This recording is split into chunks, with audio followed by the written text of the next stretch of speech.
The cupboard under the stairs had always been Harry Potter's world. 4.5 feet long, just under 3 feet wide, with barely enough height for an 8-year-old boy to sit upright without bumping his head on the slanted ceiling.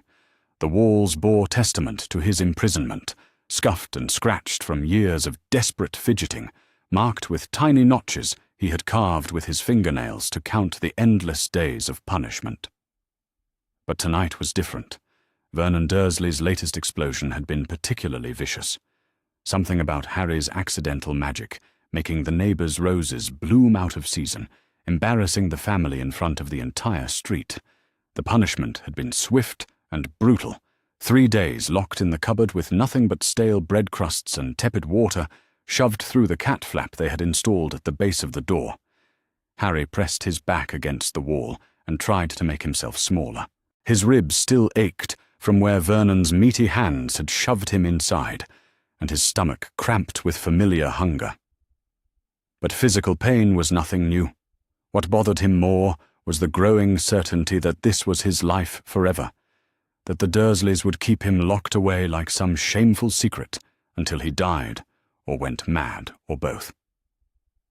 The floorboard beneath his left shoulder creaked ominously as he shifted position. Harry had noticed it before during his countless hours of captivity, how it seemed to sag differently than the others, how it made odd sounds when he moved. Tonight, perhaps driven by desperation or simple boredom, he pressed down harder. The board gave way with a soft pop. Harry's heart hammered against his ribs as he carefully lifted the loose floorboard. Aunt Petunia would have his hide if she discovered he had damaged anything in their pristine house. But beneath the board lay not the dusty joists he expected, but a small hidden compartment lined with what looked like dark cloth. His fingers trembled as he reached inside and felt something solid and rectangular wrapped in soft fabric. Whatever it was had been deliberately hidden, carefully protected. Harry lifted it out with the reverence of someone who had never owned anything of value, had never been given a gift or keepsake or treasure of any kind. The fabric fell away to reveal a book. But not just any book. This was clearly ancient, bound in deep brown leather that seemed to shimmer with an inner light when the dim illumination from the crack under the door hit it just right. The cover bore no title, only an intricate design that seemed to shift and move when Harry looked at it directly. At the center was a coat of arms featuring a stag, a phoenix, and symbols he did not recognize, but which stirred something deep in his chest. Harry opened the cover with hands that shook from more than hunger. The first page contained a single line written in elegant script that seemed to glow faintly in the darkness. For the blood of our blood, the heir of our line, when darkness comes calling and trust becomes blind. Below that, in different handwriting, were the words, "The Potter Family Grimoire. May you find in these pages what you need most when you need it most." Potter, his surname, his family. Harry's breath caught in his throat as he turned the page. Here was a family tree, stretching back centuries, with names and dates and brief descriptions written in various hands. His eyes tracked down the branching lines until he found his own father's name, James Potter, born March 27th, 1960. And beside it, in flowing script, married Lily Evans, October 31st, 1981. Son, Harry James Potter, born July 31st, 1980. Someone had written his name. Someone had cared enough to record his birth. The next pages contained what could only be described as a magical education. Spells and rituals, potion recipes and ward structures, all accompanied by detailed notes and commentary from different family members, spanning generations. Harry could not understand most of it yet, but the very existence of such knowledge thrilled him. Magic was real. Magic was his birthright.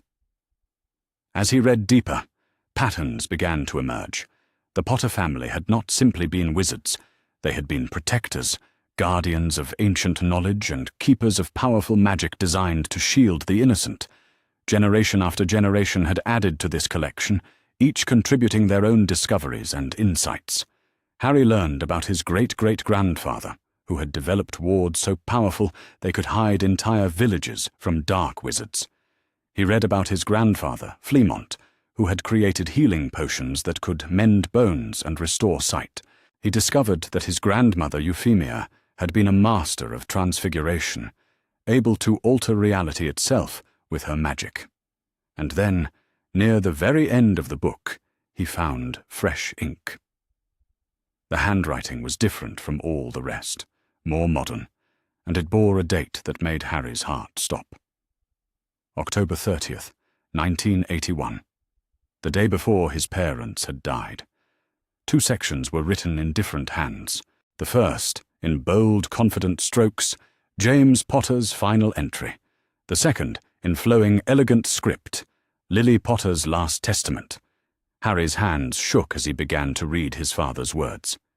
"If you are reading this, my son, then Lily and I are gone, and you have found your way to your heritage, despite all efforts to keep you from it. I pray you are old enough to understand, but if not, trust that we write this with love and desperate hope for your future. We have made a terrible mistake. In our fear of Voldemort, we trusted Albus Dumbledore completely, and that trust may have doomed us all. Lily has uncovered evidence that suggests Dumbledore knew of the prophecy before it was spoken, may even have influenced its creation. He has been manipulating events from the beginning, positioning pieces on his chessboard, with no regard for the lives he destroys. The prophecy speaks of you as the one with power to vanquish the Dark Lord, but Dumbledore has been far too eager to see that power wielded. He suggested Peter as our secret keeper when he knew Sirius was the obvious choice. He has been pushing us toward a confrontation that serves his agenda rather than protecting our family. We suspect that if we die, Dumbledore will see you as his weapon to be forged, not a child to be cherished. This grimoire contains everything you need to understand your true heritage and claim your rightful power. Trust the goblins of Gringotts above all others, for they honor ancient treaties and care nothing for wizard politics. Seek out Sirius Black if he lives, for he is your godfather and sworn protector, despite what others may tell you. Above all, trust your instincts. You are a Potter, and we have never bowed to tyrants, no matter what face they wear or how righteous they claim to be." Harry's father's entry ended there, but his mother's words continued on the next page. "My darling Harry, your father's suspicions have proven correct. My research into Dumbledore's past reveals a pattern of manipulation stretching back decades. His friendship with Gellert Grindelwald was not the youthful folly he claims, but a partnership in pursuing power over others for what they deemed the greater good. When Grindelwald fell, Dumbledore simply found subtler methods. The blood protection ritual I will cast upon my death is designed to protect you not just from Voldemort, but from anyone who would use you as a tool. The magic will anchor to your mother's sacrifice and your father's love, but it will also recognize attempts at coercion or control and strengthen your natural defenses against them. Dumbledore believes he can place you with my sister and her family, but we have prepared for this contingency. The blood protection requires only temporary residence to establish itself. You are not meant to suffer there indefinitely, no matter what anyone tells you. In this grimoire you will find the locations of Potter family safe houses unknown to Dumbledore, along with passwords and keys to vaults he has never accessed. You will also find spells and rituals to detect magical manipulation, including memory charms and compulsion magic. Use them wisely, for Dumbledore's true weapons are subtlety and misdirection. Remember that you are loved beyond measure, that you come from a line of protectors and defenders, and that your greatest strength will always be your capacity for genuine connection with others. Dumbledore fears that strength because it cannot be controlled or manipulated. Find allies who choose to stand with you freely, not because they have been compelled or deceived. Build bonds based on truth and mutual respect, and when the time comes to face the darkness, do so not as Dumbledore's weapon, but as your father's son and your mother's beloved child. We believe in you, Harry. We believe in your goodness, your strength, and your ability to choose a better path than the one others would force upon you. The entry ended with a strange symbol that seemed to pulse with warmth when Harry looked at it, followed by the words, "Blood of my blood, magic of my magic, protection of our love eternal." Harry sat in the darkness of his cupboard prison, holding the most precious thing he had ever owned, feeling the weight of revelation and responsibility settling on his young shoulders.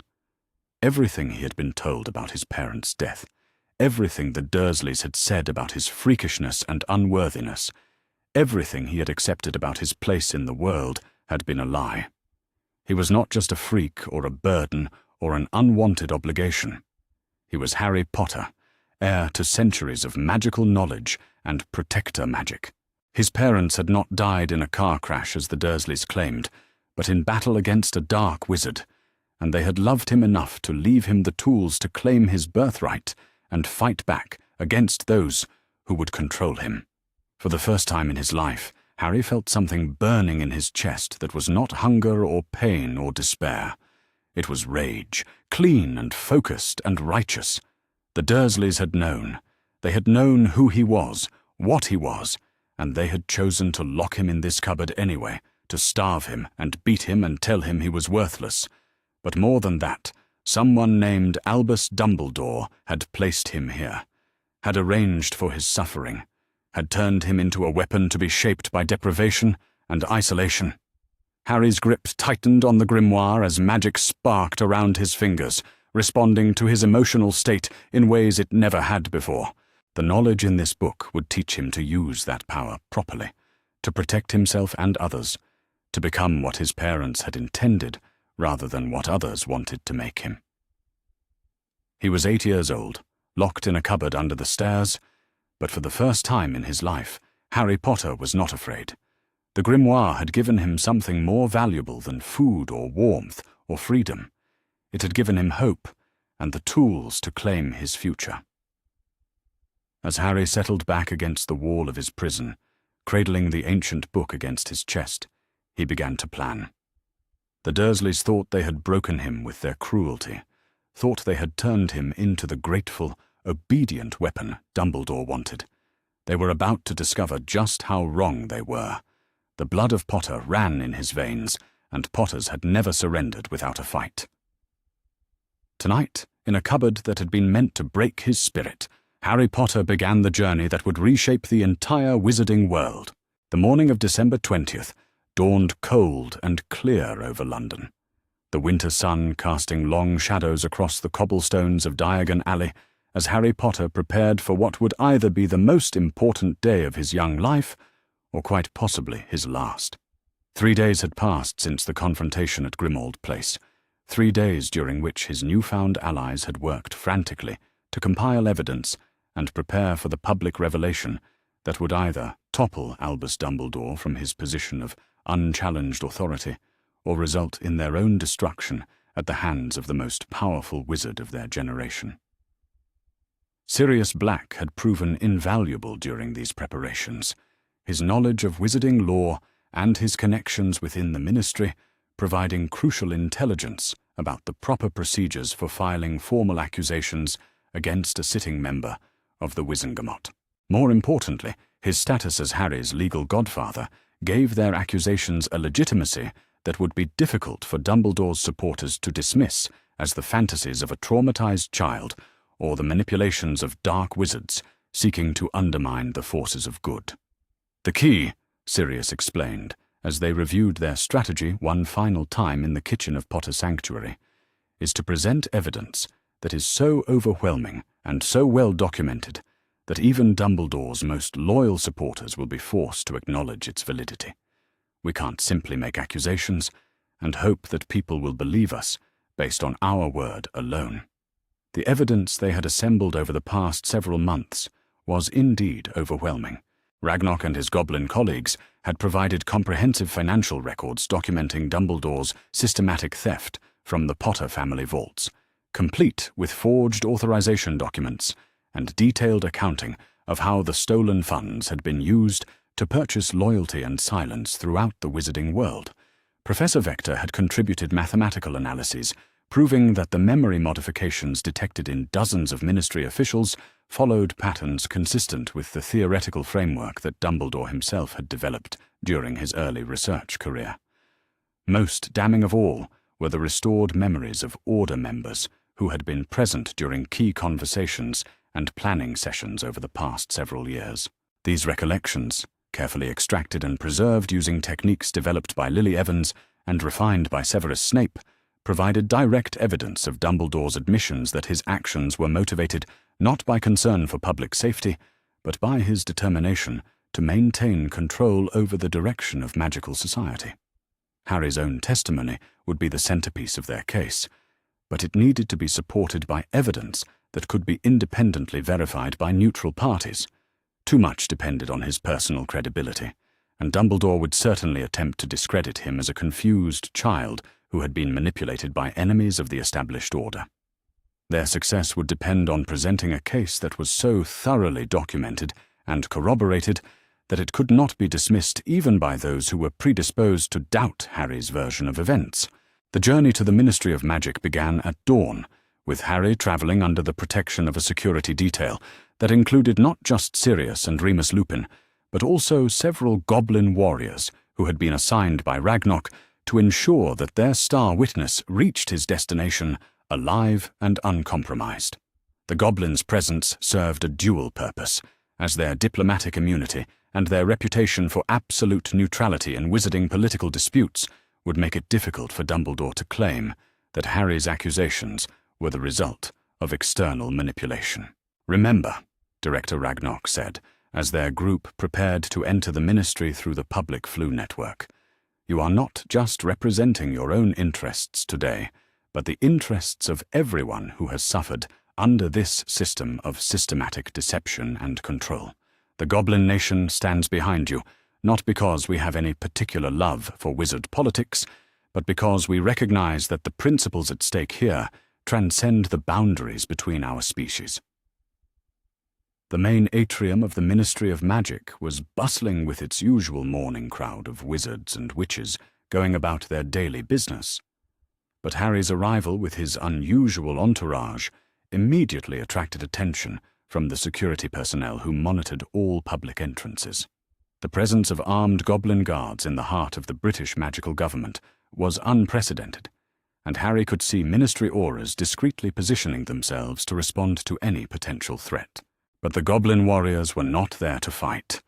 They were there to bear witness.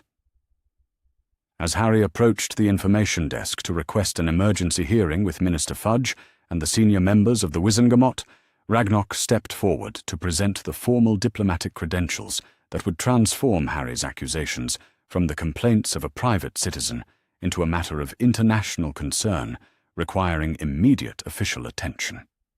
"The Goblin Nation invokes the Treaty of 1878, Ragnarok announced in a voice that carried clearly across the crowded atrium, and formally requests that the Ministry of Magic investigate allegations of systematic financial fraud, memory modification, and child endangerment that have been brought to our attention by Harry James Potter, head of the most ancient and noble house of Potter."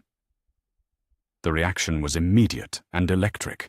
Conversation stopped mid-sentence as dozens of ministry employees turned to stare at the small group that had just transformed a routine morning into a potential constitutional crisis. The invocation of the 1878 treaty was a legal nuclear weapon that had not been used in over a century, and its deployment meant that the ministry could not simply ignore or delay their response without risking a complete breakdown in goblin-wizard relations. Within minutes, Harry found himself being escorted through the ministry's corridors by a phalanx of senior officials who were clearly struggling to understand the full implications of what was happening. Minister Fudge himself appeared in the lift corridor, his round face flushed with anxiety as he attempted to project calm authority while privately calculating the political ramifications of the crisis that was unfolding under his administration. "Mr. Potter," Fudge said, with the kind of forced joviality that politicians employed when they were desperately trying to control situations that had already spiraled beyond their influence. "What a pleasant surprise to see you looking so well. I understand there has been some concern about your whereabouts over the past several months, and I'm sure Professor Dumbledore will be delighted to learn that you are safe and sound." "Professor Dumbledore will indeed be very interested in my return," Harry replied carefully, his voice carrying just enough edge to make it clear that Dumbledore's interest was not necessarily welcome. "Particularly when he learns that I have come here to present evidence of crimes that he has committed against me, against other members of the wizarding community, and against the integrity of our democratic institutions." The formal hearing that followed took place in the same courtroom where Harry would have been tried for underage sorcery in another timeline, but the roles were dramatically reversed from what Dumbledore had originally planned. Instead of standing as a defendant, hoping for mercy from an intimidating tribunal, Harry sat at the prosecutor's table, flanked by legal advocates from both the wizard and goblin communities, preparing to present evidence that would place Albus Dumbledore himself in the defendant's chair. The members of the Wizengamot who filed into the courtroom represented a cross-section of magical Britain's political and social elite, but Harry's training in detecting magical signatures allowed him to identify which of them showed signs of recent memory modification, and which retained their original personalities and judgment. The pattern was disturbing, but not surprising. Roughly half of the assembled officials had been subjected to some form of mental manipulation, while the others had been carefully selected for their existing loyalty to Dumbledore's vision of appropriate governance. Amelia Bones, as head of the Department of Magical Law Enforcement, served as the presiding officer for the hearing, and her opening statement made it clear that she understood the gravity of the accusations being presented. "We are gathered here today to examine allegations of the most serious nature, accusations that strike at the very foundation of trust upon which our society depends. These charges will be evaluated based solely on the evidence presented, without regard for the reputation or past service of any individual who may be implicated." Harry's presentation began with the financial evidence provided by the goblins, as this represented the most straightforward and easily verified aspect of Dumbledore's crimes. Ragnarok himself took the witness stand to explain how the systematic looting of the Potter family vaults had been accomplished, his testimony accompanied by magical displays that showed the forged documents and falsified authorizations that had been used to justify each illegal transaction. "The total value of assets stolen from the Potter estate exceeds 2 million galleons," Ragnarok stated with the matter-of-fact precision that characterized all goblin financial reporting. This includes not just gold and precious metals, but also magical artifacts, rare books, and property deeds that represented centuries of accumulated family wealth. The theft was accomplished through the systematic forgery of guardianship documents and the magical coercion of bank officials who attempted to question the legitimacy of the withdrawal requests. The documentary evidence was overwhelming and undeniable. Even Wizengamot members who had been subjected to memory modification could not dispute the mathematical precision of the goblin accounting or the obvious signs of forgery in the documents that Dumbledore had used to justify his actions. More importantly, the theft had been conducted with such systematic thoroughness that it could not be explained as the result of misunderstanding or administrative error. But Harry's most powerful testimony concerned the psychological manipulation that had shaped his childhood and continued to affect wizards and witches throughout magical Britain.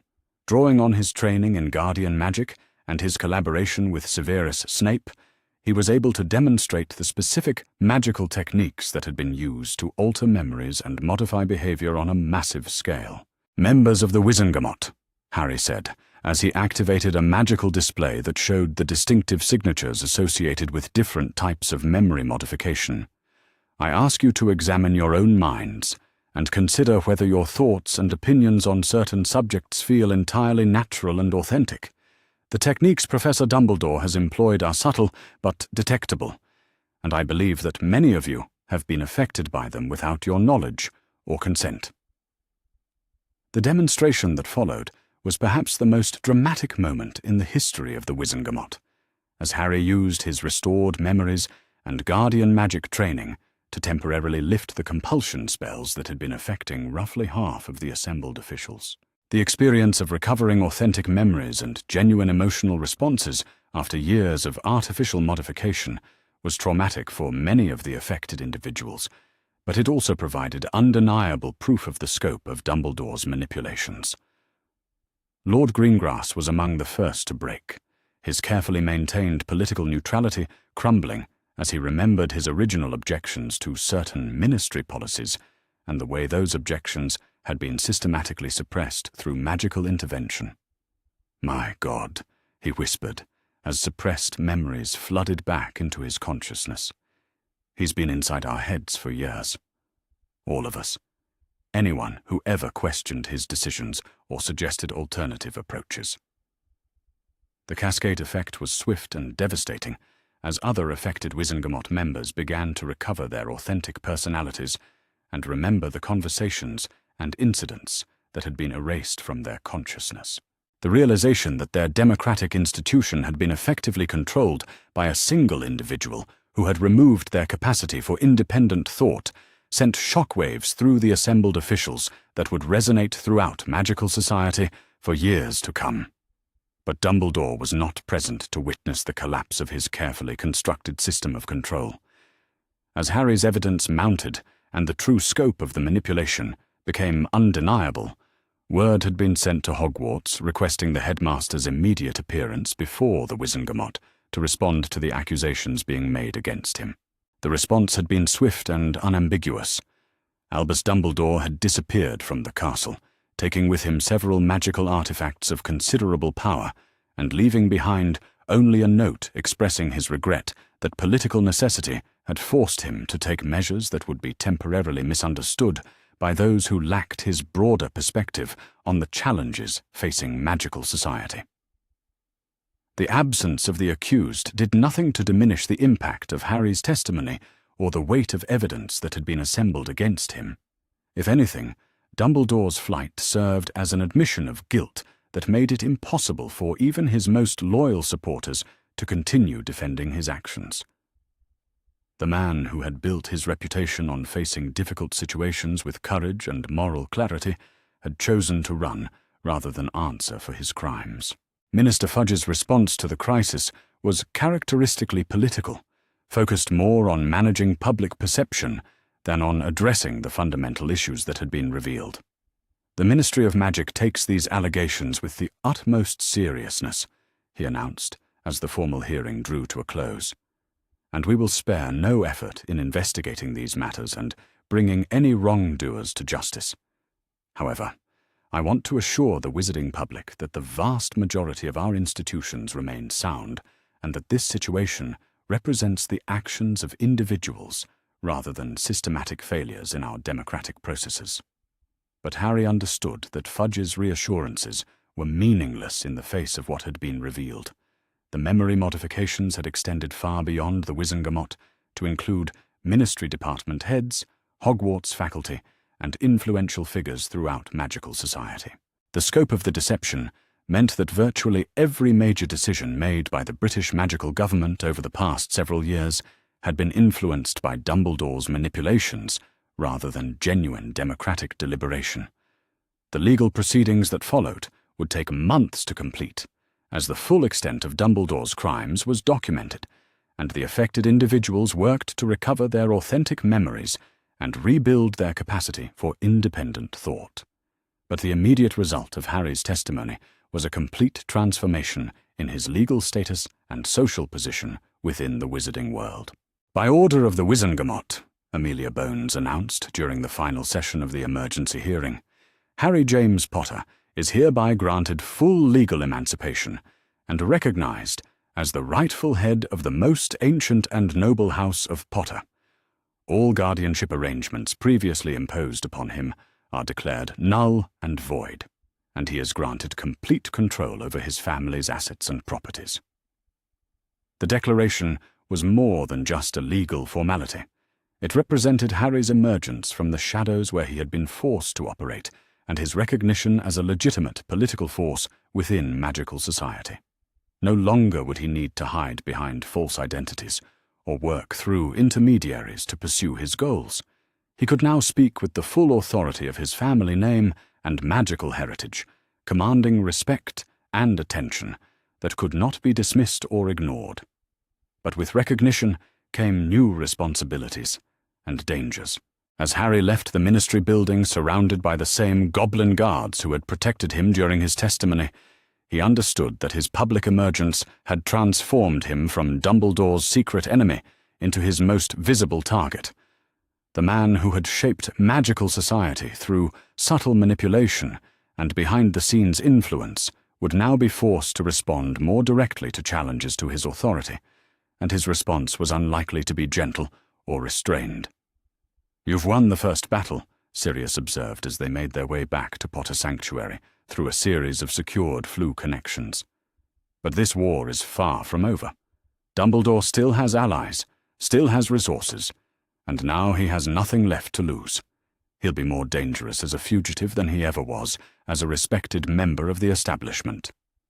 Harry nodded grimly, understanding that his victory at the Ministry had been only the beginning of a much larger conflict. Dumbledore's flight had deprived him of his official positions and public authority, but it had also freed him from the constraints that came with maintaining his benevolent public image. The man who had been willing to manipulate and control in service of his vision of the greater good would not hesitate to use more direct methods now that his careful facade had been stripped away. As evening fell over the Scottish Highlands and Potter Sanctuary's protective wards shimmered into full visibility around the ancient estate, Harry Potter stood at the threshold between his hidden childhood and his public future. He had succeeded in exposing the truth about Albus Dumbledore's crimes and had gained recognition as a legitimate force for change within magical society. But he had also made himself the primary target of a desperate and dangerous opponent who possessed magical power that few wizards could match. The memory wars had entered their final phase, and Harry Potter was ready to face whatever challenges lay ahead. Armed with truth, supported by allies, and protected by the magic of his ancestors, he would either complete the work his parents had begun or die in the attempt. Either way, the wizarding world would never again be controlled by the lies and manipulations that had shaped it for far too long. The attack on Potter Sanctuary came at dawn on January 15th, 3 weeks after Dumbledore's disappearance from Hogwarts and his formal exile from respectable magical society. Harry had been expecting some form of retaliation since his testimony before the Wizengamot, but even his most pessimistic projections had not prepared him for the scale and sophistication of the assault that materialized out of the Scottish morning mist like a nightmare given form and substance. The first warning came from the ancient ward stones that ringed the estate, their protective magic sending ripples of alarm through the very foundations of the sanctuary as hostile forces tested the boundaries of the Potter family's ancestral defenses. But these were not the crude, probing attacks of common criminals or the desperate gambits of petty dark wizards. The magical signatures that pressed against the sanctuary's protections carried the distinctive resonance of spells cast by masters of their craft, individuals whose power and knowledge placed them among the most dangerous wizards of their generation. "They're not trying to break through the wards directly," Creature reported as he consulted the ancient monitoring systems that had protected Potter Sanctuary for centuries. "They're mapping the defensive structures, looking for weaknesses and vulnerabilities that can be exploited through more subtle approaches. This suggests a level of strategic planning and magical expertise that exceeds anything we anticipated." Harry felt his blood chill as he recognized the implications of Creature's assessment. Dumbledore had not simply fled into exile after his exposure at the Ministry. He had spent the intervening weeks recruiting allies and developing strategies for reclaiming his most valuable asset. The coordinated nature of the assault suggested that he had convinced other powerful wizards to join his cause, individuals who were willing to participate in what amounted to a military attack on a private residence in order to capture a child. The outer perimeter fell just after sunrise, overwhelmed by a combination of raw magical force and sophisticated counterward techniques that spoke of extensive preparation and intimate knowledge of Potter family defensive methods. Harry watched through scrying mirrors as figures in dark robes advanced through the sanctuary's gardens, their movements coordinated with military precision as they systematically dismantled protective barriers that had stood unchanged for generations. "I count at least 20 attackers," Sirius reported from his position at one of the sanctuary's observation posts, his voice tight with controlled fear as he recognized the magnitude of the force arrayed against them. "Half of them are using magic that I don't recognize, spells that seem designed specifically to counter Potter family defensive techniques. Someone has provided them with detailed intelligence about our capabilities and limitations." The revelation that Dumbledore possessed such intimate knowledge of the sanctuary's defenses was perhaps more disturbing than the attack itself.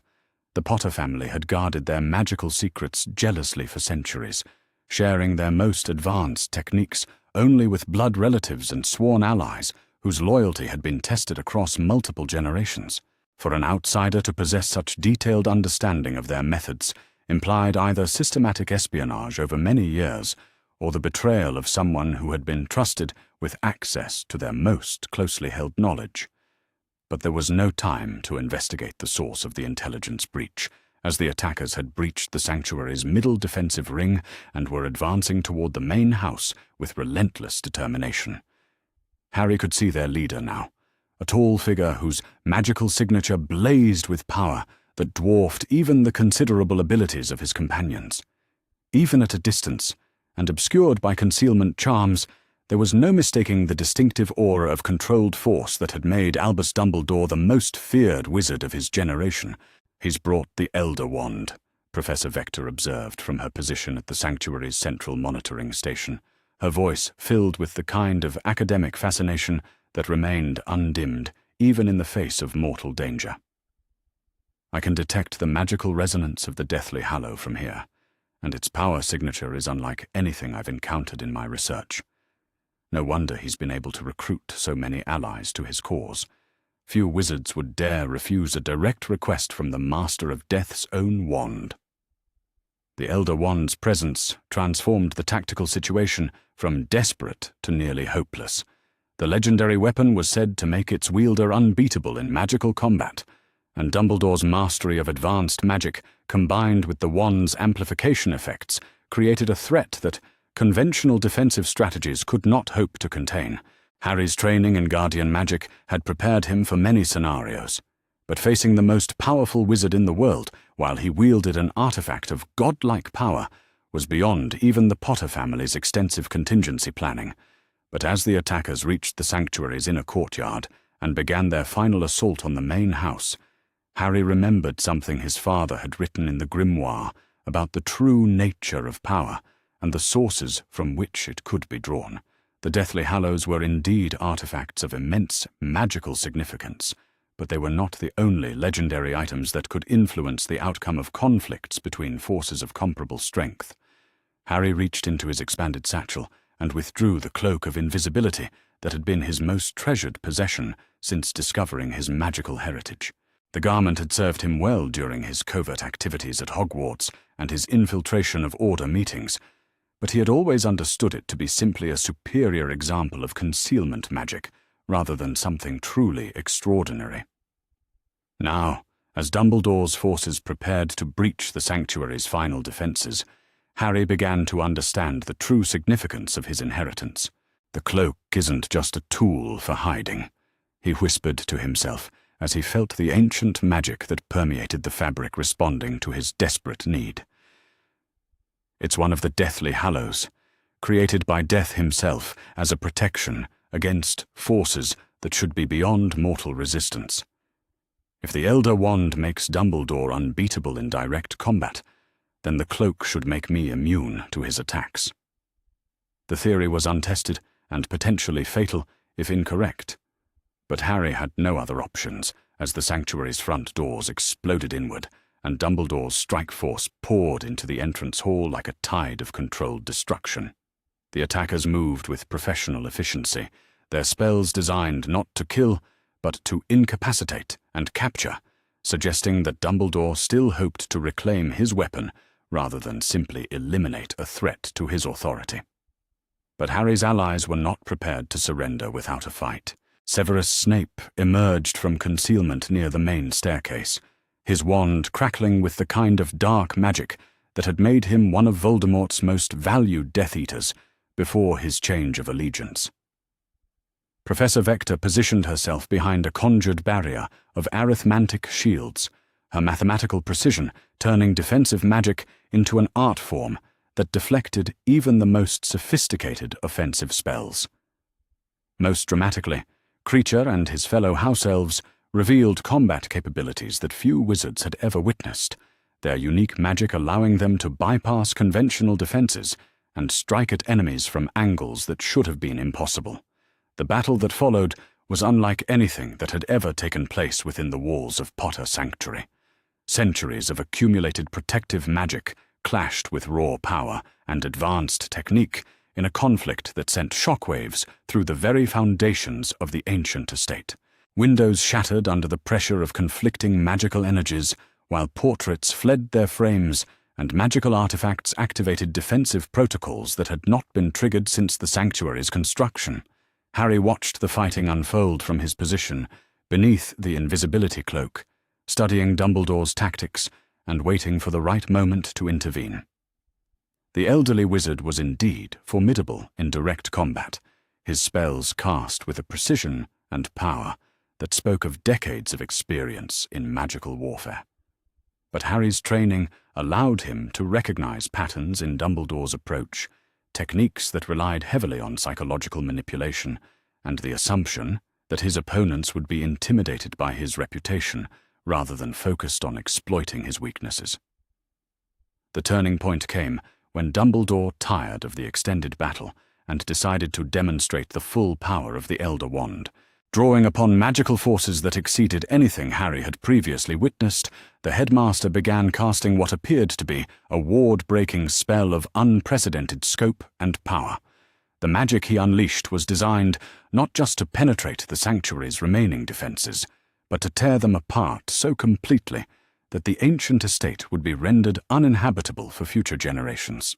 "Enough games," Dumbledore declared in a voice that carried clearly over the sounds of magical combat, his blue eyes blazing with cold fury as he prepared to unleash destruction that would make further resistance impossible. "I have neither the time nor the patience for these theatrical heroics. Harry Potter belongs to me, and I will reclaim what is mine, regardless of the cost to those who stand in my way." The spell that followed was a masterwork of destructive magic, combining raw power with sophisticated technique in ways that demonstrated why Dumbledore had been considered unbeatable for so many decades. The magical energy he unleashed should have been sufficient to overwhelm any defensive system ever created, reducing Potter Sanctuary to rubble and leaving its defenders helpless before his superior might. But the spell never reached its target. As Dumbledore's magic surged toward the sanctuary's core defensive systems, it encountered something that should have been impossible, a barrier that absorbed and dissipated the attack without showing any sign of strain or damage. For a moment, the elderly wizard stared in obvious confusion at the failure of magic that had never before been successfully resisted. Then Harry stepped out from beneath the invisibility cloak and allowed himself to become visible to the assembled combatants, his young form radiating a calm confidence that seemed utterly at odds with the chaos and destruction that surrounded him. In his hands, the cloak shimmered with power that matched and perhaps exceeded the legendary might of the Elder Wand, its ancient magic responding to his need with an intensity that spoke of bonds forged in the earliest days of the wizarding world. "Hello, Professor Dumbledore," Harry said quietly, his voice carrying clearly despite the magical energies that still crackled through the air around them. "I've been waiting for you to come. We have a great deal to discuss about the future of the wizarding world and your place in it." Dumbledore's reaction was swift and predictable. Recognizing that his primary objective was within reach, he abandoned his assault on the sanctuary's defenses and focused his attention entirely on capturing the boy who had destroyed his carefully constructed system of control. The Elder Wand blazed with power as he cast spell after spell designed to overwhelm Harry's defenses and render him helpless, each attack more sophisticated and devastating than the last. But none of them could touch their target. The invisibility cloak had been created as the ultimate protection against death itself, and its magic recognized Dumbledore's attacks as expressions of the same force that its original purpose had been designed to resist. Spells that should have reduced Harry to unconsciousness simply passed through him as if he were not truly present, while more subtle attempts at magical compulsion found no purchase on a mind that was shielded by artifacts crafted by powers beyond mortal comprehension. "Impossible," Dumbledore whispered, as his most powerful attacks proved ineffective against a child who should have been helpless before his superior knowledge and experience. "The cloak cannot protect against direct magical assault. Its properties are purely defensive, designed for concealment rather than combat." "You're thinking like a wizard," Harry replied, as he began to advance toward his opponent with measured steps, the cloak flowing around him like liquid shadow that seemed to absorb and nullify the magical energies in the surrounding air. But the Deathly Hallows weren't created by wizards. They were crafted by forces that understood magic in ways that our kind has forgotten, and their true capabilities extend far beyond what most people believe possible. The confrontation that followed transcended simple magical combat and became something approaching a philosophical debate conducted through displays of power that redefined the boundaries of what either combatant had thought possible. Dumbledore wielded the Elder Wand with skill that bordered on artistry, drawing upon techniques and knowledge accumulated over more than a century of magical study. But Harry countered each attack not with superior power, but with deeper understanding, his training in guardian magic allowing him to redirect and transform hostile energies rather than simply opposing them with brute force. "You cannot win this confrontation," Dumbledore declared, as his frustration with Harry's defenses began to show in increasingly desperate and destructive attacks. "I possess the Elder Wand, the most powerful magical artifact ever created. My knowledge and experience exceed yours by decades, and my commitment to the greater good gives me strength that mere personal interest cannot match." "Your commitment is to control, not to good," Harry replied, as he deflected another barrage of spells with movements that seemed almost effortless. "You've convinced yourself that your manipulation serves noble purposes, but in reality, you've become exactly the kind of tyrant that the forces of good should oppose. The wizarding world doesn't need a savior who destroys freedom in order to provide security." The philosophical dimension of their conflict was perhaps more important than the magical one, as both combatants understood that they were fighting not just for personal survival, but for the right to determine the future direction of their entire civilization. Dumbledore's vision of guided evolution through careful manipulation and control clashed with Harry's commitment to truth and individual autonomy, creating a fundamental opposition that could only be resolved through the complete defeat of one side or the other. But as the battle continued and Dumbledore's attacks grew more desperate and destructive, Harry began to understand that he possessed advantages beyond the protection of the invisibility cloak. His training in guardian magic had taught him techniques that Dumbledore had never encountered, approaches to magical combat that emphasized healing and preservation rather than domination and destruction. More importantly, his understanding of his opponent's psychology allowed him to anticipate and counter strategies that relied on intimidation and manipulation rather than genuine tactical superiority. The decisive moment came when Dumbledore, driven to fury by his inability to overcome Harry's defenses, abandoned all pretense of restraint and began casting magic that was explicitly designed to kill rather than capture. The shift from non-lethal to lethal force represented a complete abandonment of the moral principles that had supposedly guided his actions throughout his career, revealing the true nature of the man beneath the carefully maintained facade of grandfatherly benevolence. "If I cannot have you as my weapon," Dumbledore snarled as he prepared spells that would have reduced a normal opponent to ash and shadow, then I will ensure that no one else can use you against me. Better that Harry Potter should die as a martyr than live as a symbol of resistance to the natural order. But the killing curse that followed Harry's defiance struck the invisibility cloak and simply ceased to exist, its green light absorbed into the fabric as if it had never been cast at all. More than any demonstration of power or skill, this moment revealed the true scope of protection that the Deathly Hallow provided to its rightful owner. Death itself could not touch someone who wore the cloak with legitimate authority, and no magic derived from mortal understanding could overcome protections that had been woven by powers beyond human comprehension. Dumbledore staggered as the failure of his ultimate attack sent magical backlash through his system, the Elder Wand's power turning against its wielder as it recognized that it was being used in opposition to forces that exceeded its own legendary might. For the first time in decades, the most powerful wizard in the world found himself facing an opponent who was not just resistant to his attacks, but apparently immune to them entirely. The Elder Wand chooses its master based on conquest and power, Harry observed, as he watched Dumbledore struggle to maintain his grip on the legendary artifact. But the invisibility cloak responds to worthiness and need.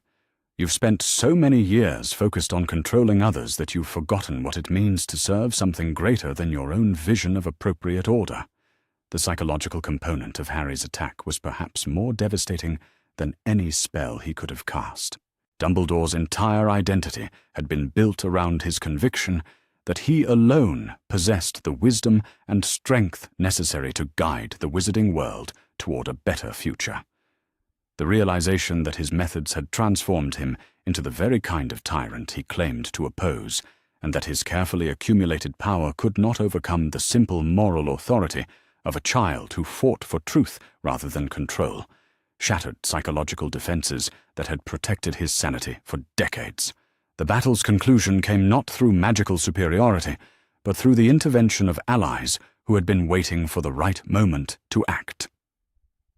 Severus Snape emerged from concealment with potions that could neutralize even the most sophisticated magical defenses, while Sirius Black coordinated with the House Elves to create restraining barriers that could hold even a wizard of Dumbledore's caliber.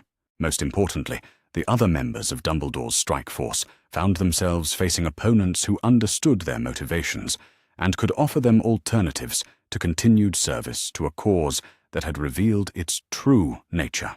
"It's over, Albus," Remus Lupin said, as he stepped forward to accept the surrender of wizards who had followed Dumbledore out of genuine belief in his cause, rather than personal loyalty or material reward.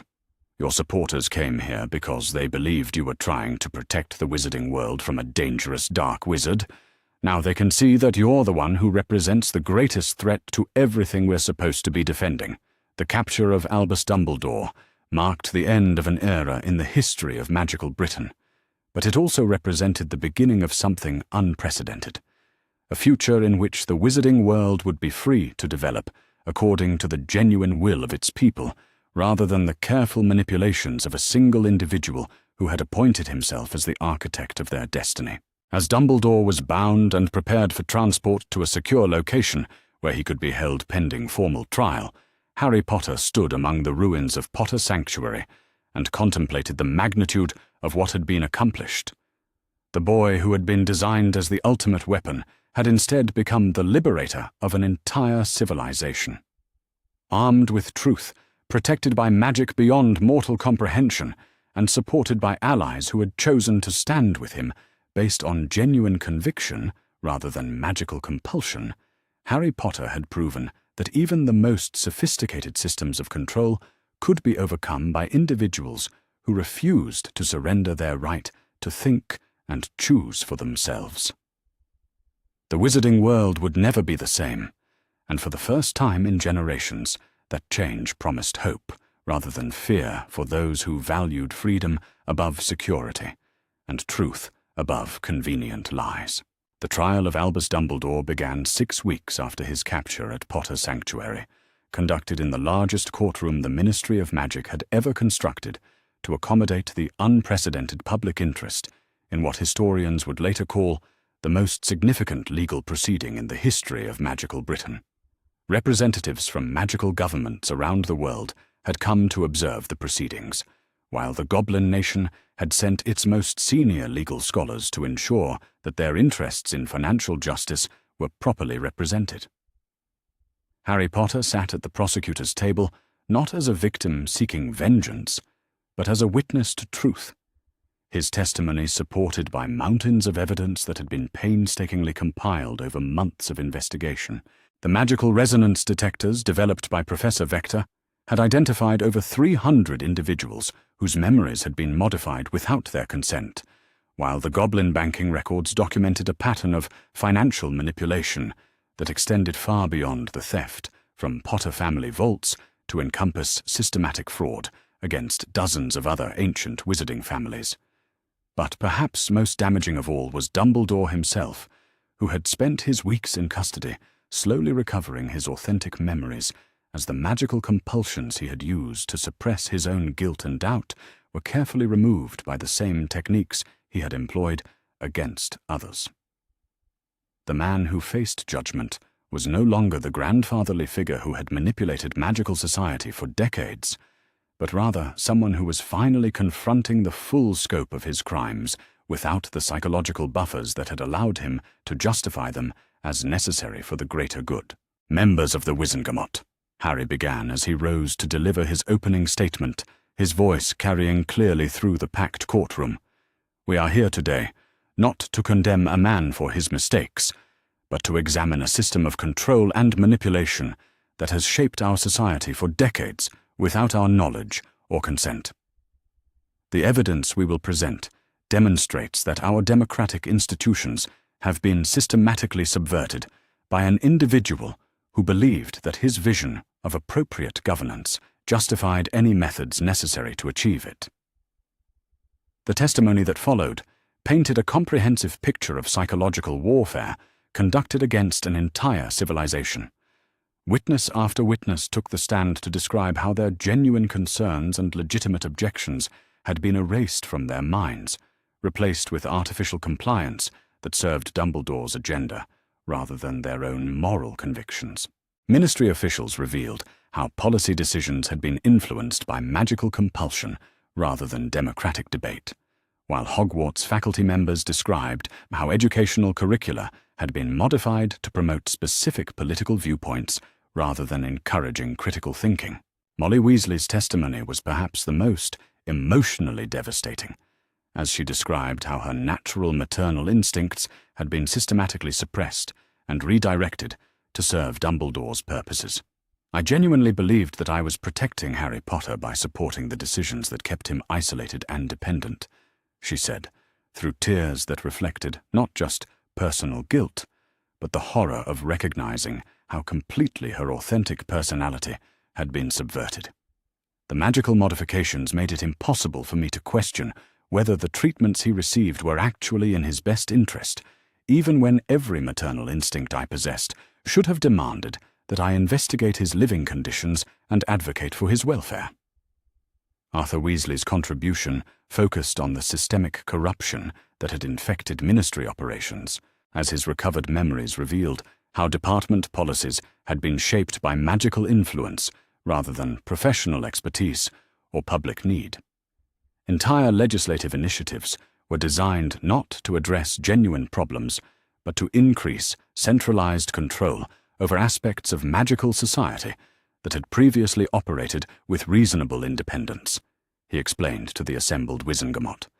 "The modification of my memories ensured that I would implement these policies enthusiastically, rather than recognizing them as steps toward authoritarian governance." But the most compelling testimony came from Severus Snape, whose recovery of authentic memories had revealed the true scope of Dumbledore's manipulations and their devastating impact on individual lives. The Potions Master's account of his psychological reconstruction was delivered with clinical precision, but the emotional impact was unmistakable as he described how his genuine love for Lily Evans had been weaponized to ensure his absolute compliance with orders that violated his deepest moral convictions. Professor Dumbledore did not simply modify my memories, Snape explained, in a voice that remained steady despite the obvious pain that accompanied these revelations. He rebuilt my entire personality around frameworks of guilt and dependence that would guarantee my loyalty regardless of how his instructions conflicted with my authentic moral judgment.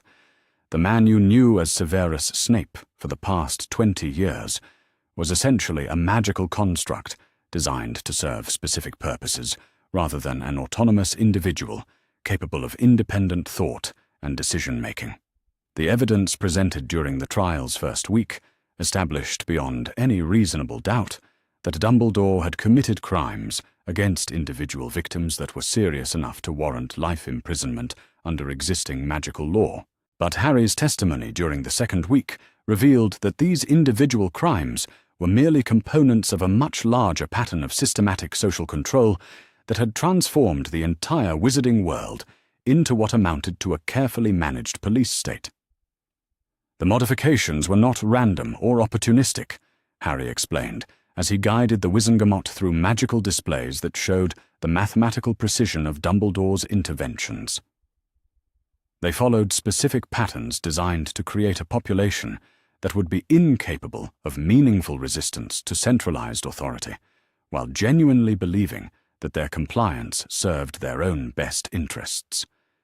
This was not simple political manipulation, but rather a comprehensive program of social engineering that violated the fundamental rights of every magical person in Britain. The scope of the program was breathtaking in its ambition and terrifying in its effectiveness. Dumbledore had essentially created a society of willing slaves who genuinely believed themselves to be free citizens participating in democratic governance. The modifications had been so subtle and so carefully integrated that most victims had never suspected that their thoughts and opinions were not entirely their own, making the system nearly impossible to detect or resist through conventional means. But perhaps the most disturbing revelation was the discovery that Dumbledore's program had been designed to be self-perpetuating, with each generation of modified individuals unknowingly participating in the conditioning of their children and students. Hogwarts had been transformed from an educational institution into an indoctrination facility, while family relationships had been manipulated to ensure that parents would raise their children according to specifications that served the state rather than the individuals involved. The ultimate goal, Harry continued as he presented evidence of Dumbledore's long-term planning, was the creation of a magical society that would be incapable of civil war, political rebellion, or social change that had not been approved by centralized authority. Individual creativity, moral autonomy, and independent judgment were systematically suppressed in favor of traits that promoted stability and compliance with official directives. Dumbledore's own testimony, delivered during the trial's third week, provided confirmation of accusations that might otherwise have seemed too extreme to be credible. The man who had been forced to confront his authentic memories and motivations no longer attempted to justify his actions as serving the greater good, but instead spoke with the clarity of someone who finally understood the magnitude of what he had attempted to accomplish. I believed that magical society required guidance to prevent it from repeating the catastrophic conflicts that had characterized previous centuries, Dumbledore said, in a voice that carried none of his former authority or charm. The wars between light and dark wizards, the persecution of magical creatures, the cycles of violence and revenge that seemed to define our civilization, all of these appeared to me as problems that could be solved through careful management of social development and individual psychology. The former headmaster's explanation of his methodology was delivered with the dispassionate precision of an academic paper, as if he were describing theoretical research rather than crimes that had affected thousands of lives. His magical modifications had been designed to eliminate what he considered the fundamental flaws in human nature that led to conflict and suffering, creating artificial personalities that were incapable of the kind of moral autonomy that he blamed for historical atrocities. I genuinely believed that I was creating a better world, Dumbledore continued, his blue eyes now clear of the grandfatherly warmth that had masked his true nature for so many decades. a society in which children would never experience the traumas of war, in which families would never be torn apart by political differences, in which the innocent would be protected from the consequences of others' poor judgment. The modifications I performed were intended as gifts rather than violations, ways of freeing people from psychological burdens that prevented them from achieving happiness and fulfillment. But Harry's cross-examination revealed the fundamental flaw in Dumbledore's reasoning, the arrogance that had allowed him to convince himself that his vision of appropriate human behavior justified the complete destruction of individual autonomy. You decided that other people's authentic thoughts and feelings were problems to be solved rather than rights to be respected, Harry observed as he confronted his former captor with the logical implications of his philosophy. You appointed yourself as the ultimate arbiter of what constituted appropriate human experience, with no oversight or accountability, to ensure that your judgments served anyone's interests other than your own. The exchange that followed was perhaps the most important moment in the entire trial, as it revealed the philosophical foundations that had supported Dumbledore's crimes and made it possible for him to maintain his self-image as a benevolent protector rather than a tyrant. The former headmaster's responses demonstrated that he still believed his actions had been morally justified, even as he acknowledged that his methods had caused immense suffering to individual victims. Individual autonomy is a luxury that can only be afforded by societies that are stable enough to survive the consequences of poor judgment, Dumbledore argued, with something approaching his former eloquence. The magical world has faced existential threats that required coordinated responses based on accurate assessments of complex situations. Democratic deliberation and individual moral autonomy are admirable ideals, but they become dangerous indulgences when they prevent effective action against forces that would destroy everything we claim to value. Harry's response cut to the heart of the fundamental disagreement that had driven their conflict from the beginning. You're describing the reasoning that every tyrant in history has used to justify the destruction of freedom in the name of security, he replied with the kind of moral clarity that had been refined through months of studying the true costs of Dumbledore's system. The belief that ordinary people cannot be trusted to make decisions about their own lives is the foundation of every form of totalitarian government that has ever existed. Your modifications didn't protect anyone from the consequences of poor judgment. They simply ensured that all judgment would conform to your personal preferences. The trial's final week was devoted to testimony from the victims who had been most severely affected by Dumbledore's modifications, individuals whose authentic personalities had been so thoroughly suppressed that their recovery required extensive magical and psychological intervention. These witnesses provided heartbreaking accounts of lives that had been stolen from them, relationships that had been destroyed, and opportunities that had been lost due to the artificial limitations that had been imposed on their thoughts and emotions. Luna Lovegood's father, Xenophilius, described how his natural curiosity and investigative instincts had been systematically suppressed whenever his research approached topics that might have exposed Dumbledore's manipulations. I spent years feeling frustrated and confused by my inability to pursue certain lines of investigation, he explained to the court. My authentic personality included a drive to uncover hidden truths and expose corruption, but the modifications made it impossible for me to sustain interest in any research that might have threatened the existing power structure. Professor McGonagall's testimony revealed how her natural protective instincts toward her students had been redirected to serve institutional rather than individual welfare. I genuinely believed that I was doing what was best for the children in my care, she said with obvious anguish, but my modified memories made it impossible for me to recognize when institutional policies were actually harmful to specific students. My authentic personality would never have allowed Harry Potter to suffer the abuse and neglect that characterized his childhood, but the modifications made me accept explanations that should have been immediately recognizable as inadequate. The cumulative impact of these testimonies was overwhelming, as the Wizengamot and the international observers began to understand the true scope of what had been lost through Dumbledore's systematic suppression of authentic human experience. Entire generations had been deprived of the right to think their own thoughts, feel their own emotions, and make their own mistakes in service of a vision of social perfection that existed only in the mind of their manipulator. When the time came for the Wizengamot to deliberate, there was little doubt about the verdict that would be reached. The evidence of Dumbledore's guilt was overwhelming and undeniable, while the scope of his crimes exceeded anything that had previously been contemplated by magical law.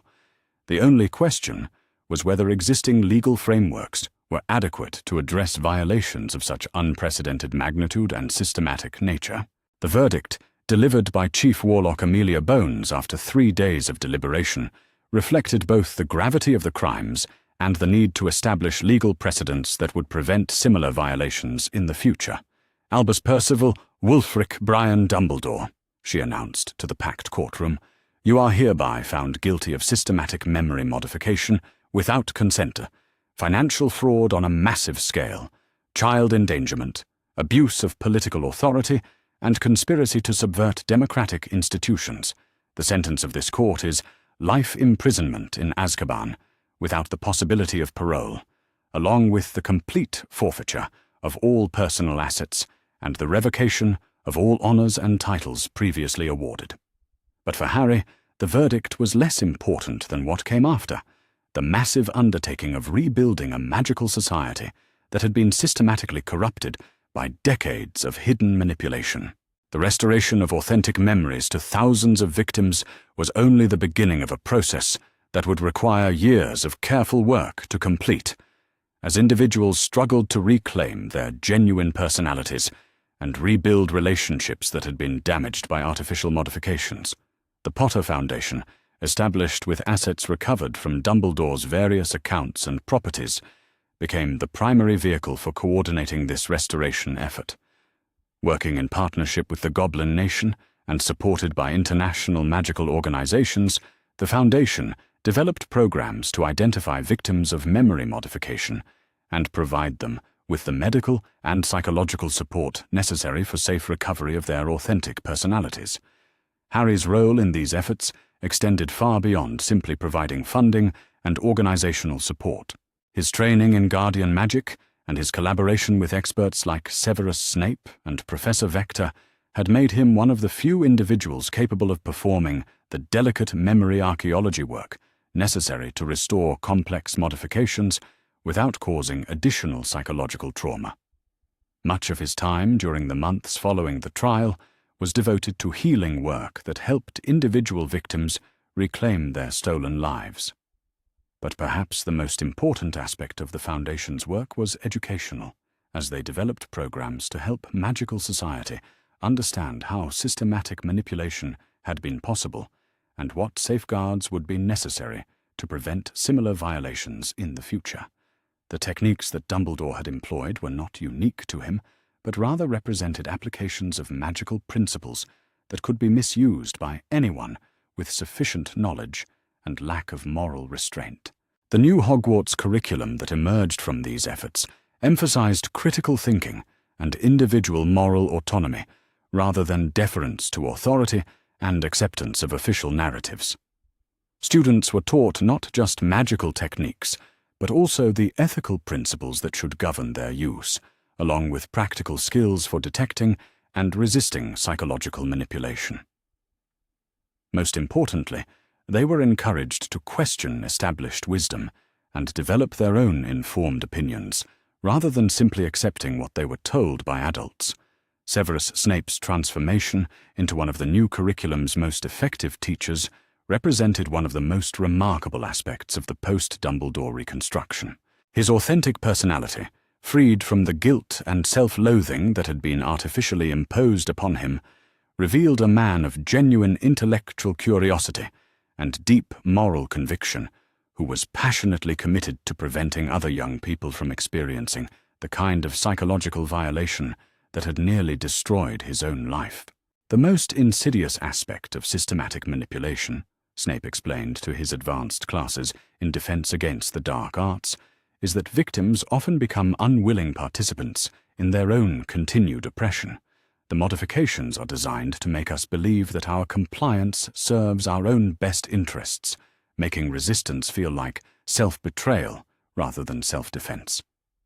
Learning to recognize these patterns is essential for maintaining psychological autonomy in a world where such techniques will always represent a temptation for those who believe they know better than others how life should be lived.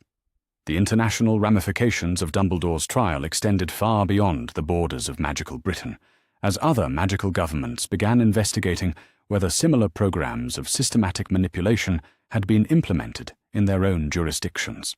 The techniques that had been developed for detecting and reversing memory modifications were shared freely with international partners, leading to the discovery of manipulation programs in several other countries and the liberation of thousands of additional victims. But perhaps the most significant long-term impact of Harry's victory was the establishment of new international legal frameworks designed to protect individual psychological autonomy and prevent the kind of systematic social manipulation that had characterized Dumbledore's regime. The Treaty of Magical Cognitive Rights, signed by representatives of 47 magical governments, established binding protections for mental autonomy and created international monitoring systems to detect and investigate potential violations. As Harry's 9th birthday approached, nearly 2 years after his discovery of the Potter Grimoire in his cupboard at Privet Drive, he found himself reflecting on the magnitude of what had been accomplished and what remained to be done. The wizarding world was finally free from the hidden tyranny that had shaped it for so many decades. But freedom also brought new challenges and responsibilities that would require ongoing vigilance and commitment to maintain. Luna Lovegood, whose unique perceptual abilities had proven invaluable throughout their campaign against Dumbledore's system, had become one of Harry's closest friends and most trusted advisors. Her ability to see through illusions and detect deception made her an essential partner in the ongoing work of identifying and healing victims of psychological manipulation, while her genuine concern for others' welfare provided a moral compass that helped guide their efforts. "The important thing to remember," Luna observed during one of their evening walks through the restored gardens of Potter Sanctuary, "is that freedom isn't something you achieve once and then possess forever. It's something you have to choose again every day, in every decision you make about how to treat other people and how to respond to those who would try to control your thoughts and actions." Harry's relationship with Luna had grown beyond friendship into something deeper and more meaningful, though both of them understood that they were still too young for the kind of formal commitment that their feelings might eventually support. What mattered was that their connection was genuine and freely chosen, untainted by the kind of magical or psychological manipulation that had characterized so many relationships during the Dumbledore era. Sirius Black had finally been able to assume his proper role as Harry's godfather, providing the kind of loving guidance and support that should have been available throughout Harry's childhood. The restoration of their relationship had been one of the most personally meaningful aspects of Harry's victory, as it represented the recovery of family connections that had been deliberately severed to maintain his isolation and dependence. "Your parents would be proud of what you've accomplished," Sirius said, as they stood together in the Potter family cemetery, visiting the graves of James and Lily Potter for the first time since their deaths.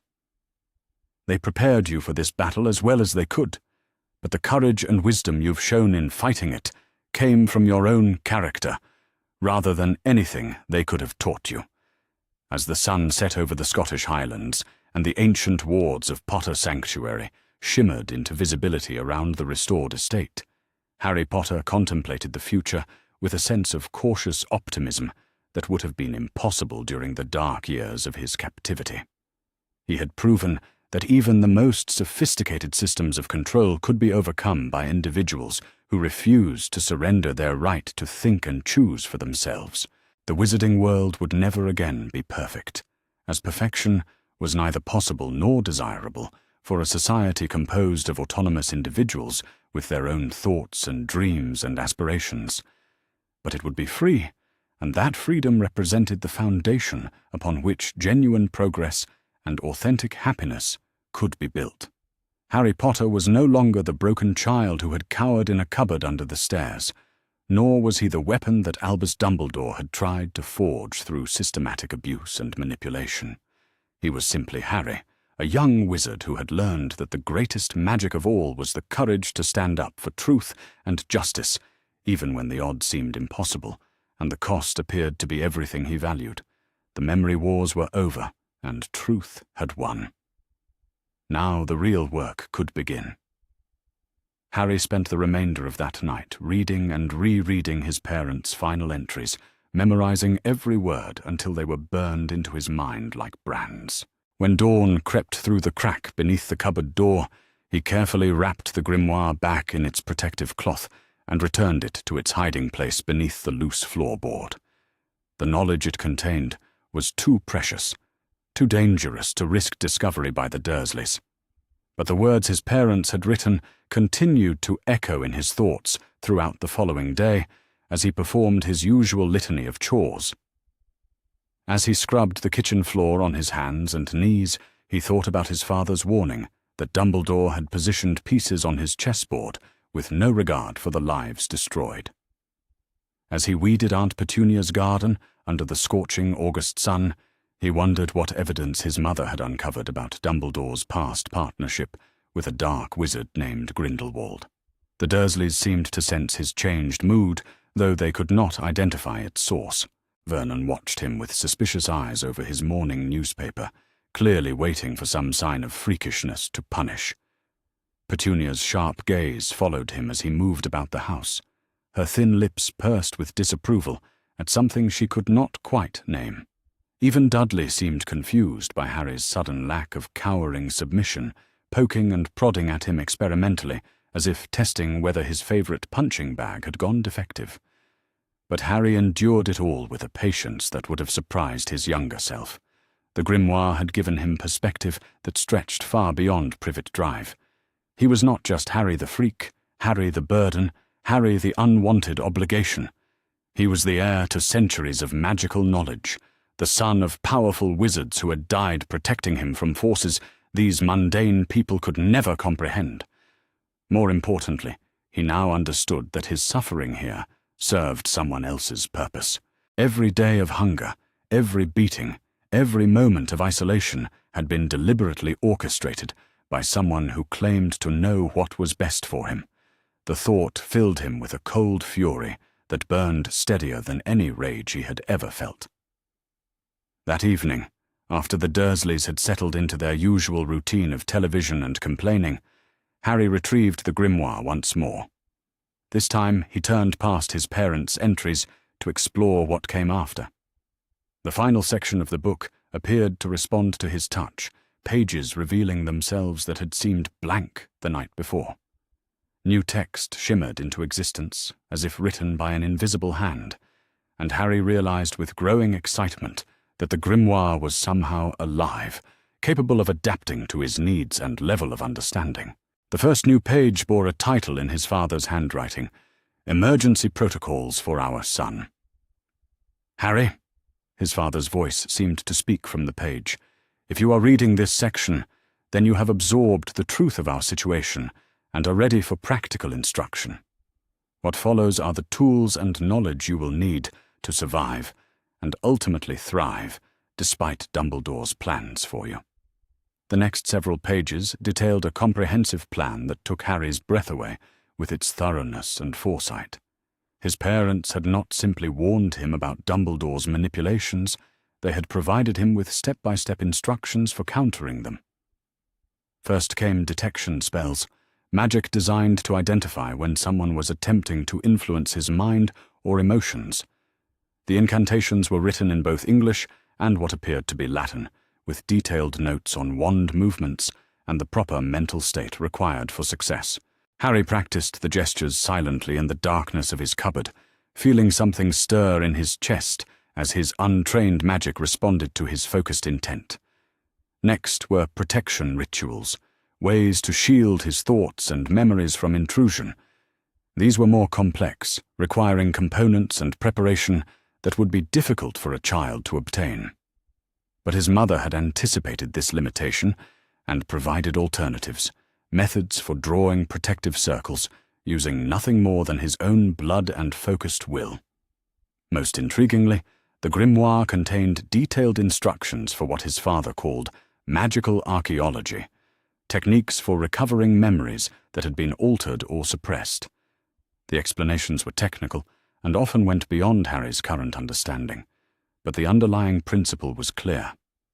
If someone had tampered with his mind or the minds of others, these methods could restore what had been hidden. Your mother's research suggests that Dumbledore has been systematically modifying memories throughout magical Britain for decades, his father's notes continued. Friends who once questioned his methods have had their doubts erased. Families who lost loved ones due to his decisions have had their grief redirected. Even members of his own inner circle may not remember their original objections to his plans. Harry's hands tightened on the grimoire as he read about the scope of Dumbledore's alleged crimes.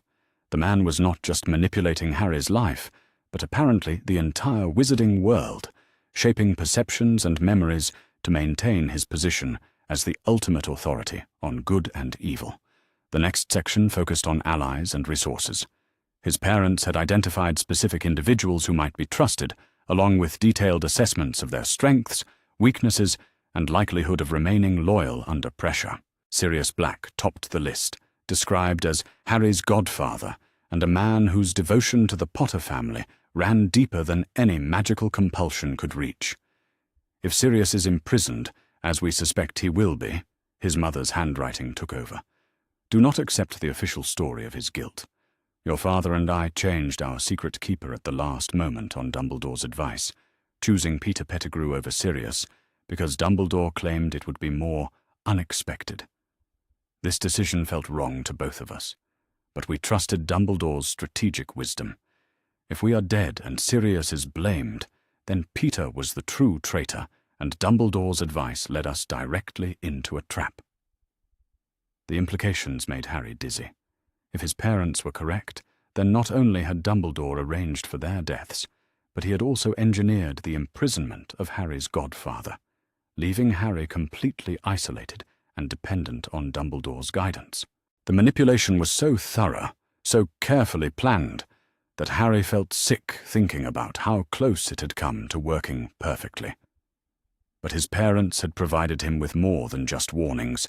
The grimoire contained detailed maps and directions to Potter family properties scattered throughout Britain, safe houses that had been warded and protected for centuries. Each location was described with meticulous care, the types of protections in place, the magical signatures required for entry, and the resources available at each site. Potter Sanctuary in Scotland was described as the primary refuge, a fortified estate with its own library, laboratory, and training facilities. Potter Haven in Wales offered concealment and healing, surrounded by forests that would hide a fugitive from any pursuit. Potter's Rest in northern England provided access to underground tunnels that connected to the London Magical District, allowing covert movement and intelligence gathering. These properties exist outside Dumbledore's knowledge or influence, his father's notes emphasized. They are bound by blood magic to the Potter line and cannot be detected or entered by anyone not of our family. The house elves who maintain them have served our family for generations and are bound by oaths that supersede any other magical authority. Most crucially, the grimoire provided detailed instructions for accessing the Potter family vaults at Gringotts Bank. Not just the vault that Dumbledore likely knew about, but a series of deeper, older repositories that contained the true Potter fortune, along with magical artifacts and weapons collected over centuries. The goblins honor contracts above all other considerations, his mother had written. They have no love for wizard politics and care nothing for Dumbledore's reputation or authority. Present yourself as the Potter heir with the proper identification, and they will be bound by ancient treaties to assist you regardless of what any wizard might claim about your guardianship or legal status. The identification she referred to was a complex magical signature embedded in the grimoire itself, a kind of mystical fingerprint that would prove Harry's identity beyond any doubt. The process for activating it was intricate, requiring him to bleed on specific pages while reciting an oath in the ancient language of magic, but his mother had provided phonetic guides to ensure he could pronounce the words correctly. As Harry read deeper into his parents' contingency plans, he began to understand the full scope of what they had prepared for him. This was not just a warning or a collection of family history, but a complete roadmap for resistance against the most powerful wizard of their age. They had anticipated Dumbledore's every likely move and provided Harry with the tools to counter them. The final section of his parents' emergency protocols dealt with what they called the long game. This was strategy for the years ahead, advice on how to build genuine alliances while appearing to comply with Dumbledore's expectations. They had recognized that Harry would need time to grow and learn before he could openly challenge such a formidable opponent. Dumbledore's greatest weakness is his certainty that he knows best for everyone around him, his father had observed. He will expect gratitude and compliance from you, especially after years of deprivation have made you desperate for any kindness. Use this expectation as camouflage while you build your true strength in secret. His mother's contributions to this section focused on the emotional and psychological aspects of the coming conflict. Dumbledore will attempt to isolate you from anyone who might offer genuine affection or support, while surrounding you with people who owe their loyalty to him. Be wary of kindnesses that come with strings attached, and treasure any relationship that feels freely given, rather than orchestrated. She had also provided detailed character assessments of likely Hogwarts professors, students, and other figures Harry would encounter. Some were marked as potential genuine allies, others as probable spies or manipulators. A few were noted as victims of Dumbledore's own manipulations, people who might be turned if their true memories could be restored. The scope of planning was breathtaking. His parents had thought through scenarios ranging from open confrontation to subtle infiltration, from magical duels to political maneuvering. They had provided him with multiple paths forward, depending on circumstances and opportunities, always with the ultimate goal of freeing not just Harry, but the entire wizarding world from Dumbledore's hidden tyranny. But perhaps the most important section was the one his mother had titled, "Remember Who You Are." This contained not strategies or spells, but reminders of the values and principles that should guide Harry's choices in the dark times ahead. "Power is not the goal," she had written in flowing script that seemed to pulse with warmth. "Freedom is the goal. Not just your own freedom, but the freedom of everyone Dumbledore has manipulated or controlled. You are fighting not to become the next Dark Lord, but to ensure that no one person can ever again hold such sway over so many lives." His father had added his own thoughts. "The temptation will be strong to use Dumbledore's own methods against him. You will learn spells that can compel obedience, potions that can alter thoughts, rituals that can bind others to your will. Resist these temptations. The moment you begin controlling others for their own good, you become the very thing we died fighting against." The final entry in this section was written in both their hands, alternating lines as if they had composed it together. "We love you, Harry James Potter. We love your curiosity and your compassion, your stubborn streak and your sense of justice. Whatever you must do to survive and protect others, never lose sight of the boy who feels pain when others suffer, and joy when others find happiness. That boy is our greatest triumph, and he will be Dumbledore's ultimate downfall." Harry closed the grimoire with trembling hands, overwhelmed by the depth of love and sacrifice it represented. His parents had not simply died for him. They had spent their final days crafting a weapon of knowledge and wisdom that could pierce through decades of carefully constructed lies. They had given him everything he needed to reclaim not just his own life, but his entire world. Outside his cupboard, the house had grown quiet. The Dursleys had gone to bed, secure in their belief that they had successfully contained the dangerous freak in their midst. They had no idea that their captive was no longer the broken, ignorant child they thought they controlled. Harry was Harry Potter, heir to a legacy of protection and resistance. He carried in his mind the accumulated wisdom of centuries and the strategic brilliance of parents who had seen through the greatest deception of their age. The Grimoire had awakened something in him that all of Dumbledore's careful planning could never have anticipated. Hope backed by knowledge, love armed with power, and a burning determination to honor his parents' sacrifice by finishing what they had started. The war for the Wizarding World's future had begun 8 years ago, in a house in Godric's Hollow. Tonight, in a cupboard under the stairs, that war had gained a new general. And unlike Dumbledore's carefully manipulated pawns, this general knew exactly what he was fighting for, and why. Harry Potter was ready to claim his birthright, and neither Dumbledore nor anyone else would stand in his way. 3 days after discovering the Grimoire, Harry put his parents' teachings to their first test. The opportunity arose during what should have been another routine morning of degradation and abuse, but which Harry now recognized as something far more sinister. A carefully orchestrated program of psychological conditioning designed to break his spirit and reshape him into the weapon Albus Dumbledore required. The catalyst was Dudley's latest act of casual cruelty. His cousin had discovered Harry's attempt to tend a small patch of wildflowers that had sprouted behind the garden shed, flowers that had appeared without planting after one of Harry's accidental magic episodes. Dudley had stomped them flat with gleeful malice, then run inside to report the unauthorized gardening to his parents with the breathless excitement of a collaborator eager to curry favor with his oppressors. Vernon's reaction followed the predictable script.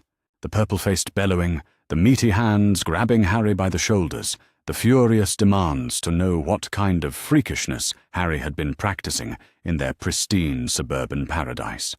But this time, instead of cowering and apologizing and accepting whatever punishment was deemed appropriate, Harry looked directly into his uncle's small, pig-like eyes and spoke the words his father had taught him. Veritas Revelio. The spell emerged from Harry's lips with surprising smoothness, accompanied by a subtle gesture he had practiced in the darkness of his cupboard. There was no wand, no dramatic flash of light, nothing that would have looked magical to a casual observer. But Harry felt something shift in the air around them, a loosening of barriers that had kept certain truths buried beneath layers of lies and willful ignorance. Vernon's grip on Harry's shoulders slackened as his expression went momentarily blank. When awareness returned to his eyes, it carried with it a different quality, as if he were seeing Harry clearly for the first time in years. "The letters," Vernon said slowly, his voice lacking its usual bluster. "They started coming when you were 7. Dozens of them. All addressed to you, all marked with that blasted school's seal. Dumbledore told us to burn them. Said it would make you more grateful when your time came." Petunia appeared in the doorway, drawn by her husband's uncharacteristically subdued tone. Her sharp features were arranged in their usual mask of disapproval, but Harry could see uncertainty flickering in her eyes as she registered Vernon's strange behavior. "What are you talking about, Vernon?" she demanded. "What letters?" But Harry was already turning his attention to her, feeling the magic respond to his focused intent. "Veritas Revelio," he repeated, and watched as the same blank expression crossed his aunt's face. When clarity returned, Petunia's hand flew to her mouth in horror. "Oh God," she whispered, "what have we done? Harry, what have we done to you?" The truth came pouring out in a torrent of confession and self-recrimination that would have been almost comical if the subject matter were not so damaging. The Dursleys revealed a systematic campaign of abuse and neglect that had been carefully designed not by their own limited imaginations, but by someone who understood exactly how to break a child's spirit without leaving obvious evidence of mistreatment. Dumbledore had contacted them shortly after Harry's placement at Privet Drive, arriving not in person, but through a series of carefully worded letters that had arrived at precisely the moments when the Dursleys were struggling most with their resentment of their unwanted charge. The letters had offered understanding, sympathy, and most importantly, a sense of righteous purpose. "He told us you were dangerous," Vernon said, his voice hollow with the weight of recovered memory. "Said you had inherited your father's arrogance and your mother's stubborn streak, that you would need to learn humility and gratitude before you could be trusted with power. He made it sound like we were protecting the world from a future dark wizard." Petunia's contribution was even more damaging. "He knew exactly what to say to make me hate you more," she whispered, tears streaming down her pale cheeks. "All my old jealousy about Lily's magic, all my childhood resentments. He fed them, nurtured them, told me that making you understand your place in our world would teach you not to look down on normal people the way your mother had." The financial arrangements were perhaps the most cynical aspect of the entire scheme. Dumbledore had established what he called a guardianship trust that provided the Dursleys with monthly payments for Harry's care, but the payments were structured as rewards for compliance with specific instructions rather than genuine support for a child's needs. "More money when your grades were poor," Vernon recited with mechanical precision. "More money when you seemed properly grateful for basic necessities. More money when you accepted punishment without complaint."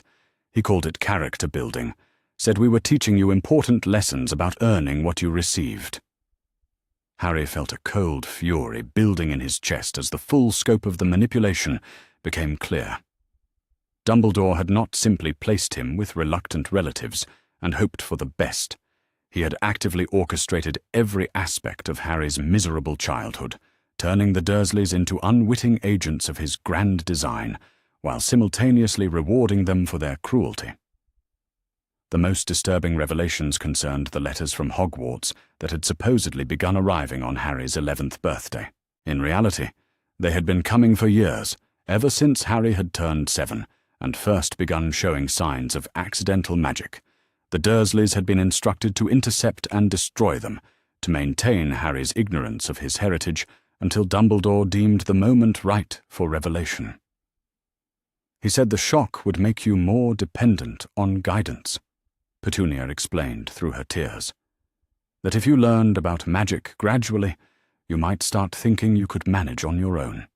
This way, when he finally rescued you from us, you would be so grateful that you would trust him completely.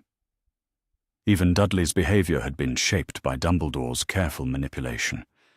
The boy had been encouraged in his bullying through small gifts and privileges that the adults had presented as natural consequences of his superior status in the household.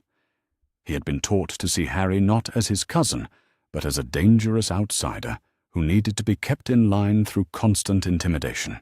As the confessions continued, Harry began to understand the true brilliance of Dumbledore's strategy. The man had created a perfect laboratory for psychological conditioning, an environment where every aspect of Harry's development could be controlled and shaped according to his specifications. The Dursleys had been his instruments, but they had also been his victims, manipulated into becoming the kind of people who could torture a child while believing themselves righteous. "The worst part," Vernon said, his voice cracking with emotion, "is that part of me enjoyed it. Not because I wanted to hurt you, but because it felt like I was finally important to someone. This great wizard thought my opinions mattered, thought I was contributing to something significant. It made me feel special." Harry understood. Dumbledore had given the Dursleys something they had always craved, a sense of purpose that elevated them above their mundane, suburban existence. They had been recruited into a grand crusade, made to feel like heroes rather than abusers. It was a masterpiece of manipulation that had turned ordinary people into enthusiastic participants in his comprehensive child abuse program. But understanding the mechanism did not diminish Harry's anger at the results. Years of starvation and beatings, years of being locked in cupboards and denied basic human affection, years of being told he was worthless and freakish and unwanted. The damage could not be undone simply because its true architect had finally been revealed.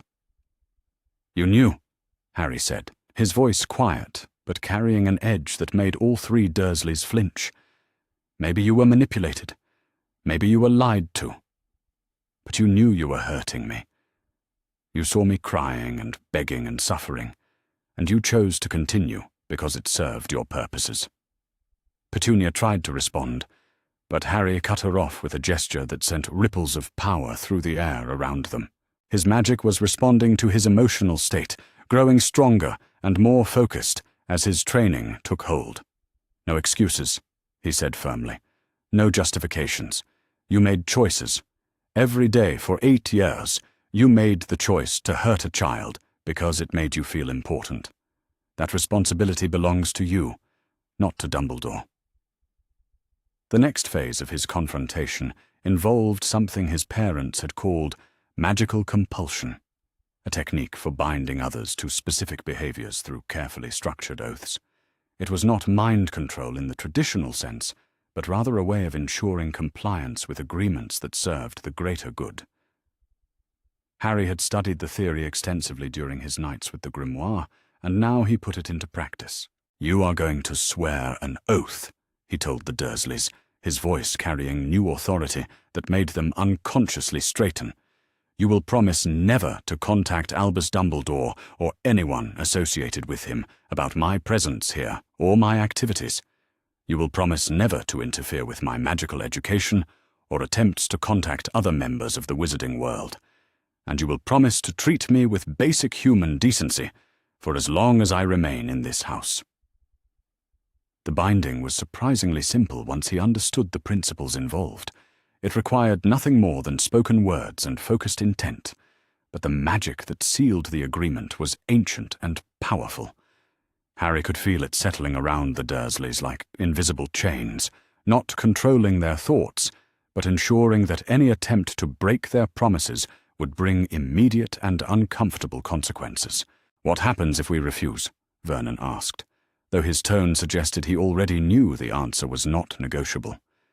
Harry smiled, and for the first time in his life, it was not an expression of happiness, but of barely contained power. "You don't refuse," he said simply, "because you understand now what I am and what I represent. I am Harry Potter, heir to one of the most powerful magical families in Britain. My parents died, protecting secrets that could reshape our entire world, and they left me everything I need to continue their work." He gestured toward the kitchen window, where several of Petunia's prized roses had begun blooming out of season in response to his emotional state. "I have been practicing magic for 3 days, and already I can do things that most adult wizards require years of training to achieve. Imagine what I will be capable of in 3 months, or 3 years." The implied threat was clear without being explicitly stated. Harry was no longer the helpless child they had tormented with impunity. He was a force of nature that had been awakened by knowledge and tempered by righteous anger, and their continued well-being depended entirely on their willingness to cooperate with his plans. One by one, the Dursleys spoke their oaths. Vernon's voice shook with suppressed fear, Petunia's with genuine remorse, and Dudley's with confused acceptance of a new reality he did not fully understand but recognized as utterly changed from what had come before. When the binding was complete, Harry felt a weight lift from his shoulders that he had been carrying his entire conscious life. For the first time since he could remember, he was safe in his own home. Not because the Dursleys had suddenly become loving guardians, but because they could no longer hurt him without facing immediate magical consequences. "I will be leaving soon," he told them as the magic settled into its new configuration. "Probably within the next few days. When I go, you will tell anyone who asks that I am staying with friends for the remainder of the summer. You will not volunteer information about my whereabouts, and if pressed, you will claim ignorance." Petunia nodded slowly, her eyes still red with tears of guilt and self-recrimination. "Where will you go?" she asked quietly. Harry considered several possible answers before settling on one that contained just enough truth to satisfy her curiosity, while revealing nothing that could endanger his plans. "I'm going to learn about my heritage," he said. "My parents left me resources and allies that Dumbledore tried to hide from me. It's time I started using them." That afternoon, while the Dursleys struggled to come to terms with their new reality, Harry returned to his cupboard, and the grimoire for what he suspected might be the last time. The book seemed to sense his changed circumstances, revealing new sections that dealt with the practical aspects of claiming his inheritance and establishing his independence. The first priority was transportation. His parents had provided detailed instructions for accessing the night bus, a magical transportation system that operated independently of ministry oversight and could deliver him to any destination in the British Isles. More importantly, they had established credit arrangements with the service that would allow Harry to travel without needing to carry large amounts of gold or reveal his identity to potentially hostile observers.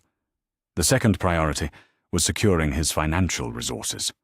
The grimoire contained not just the location of Potter family vaults, but also the specific protocols for accessing them without triggering alerts that might notify Dumbledore of Harry's activities. The goblins of Gringotts were bound by ancient laws of customer confidentiality, but they were also pragmatic creatures who understood the value of maintaining relationships with powerful wizarding families. Most crucially, his parents had anticipated the need for Harry to establish his legal independence despite his young age. They had provided him with documentation of the systematic abuse he had suffered under Dumbledore's guardianship arrangement, along with magical evidence that could be presented to the appropriate authorities when the time came for a formal accounting. The wizarding world operates on different principles than the Muggle one, his father's notes explained. Magical power commands respect regardless of age, and documented injustice demands redress regardless of the perpetrator's reputation. You will not need to wait until you reach majority to claim your rights as the Potter heir. As evening approached and the house settled into its usual routine, Harry made his final preparations. He carefully packed his few possessions, though there was little of value beyond the clothes on his back.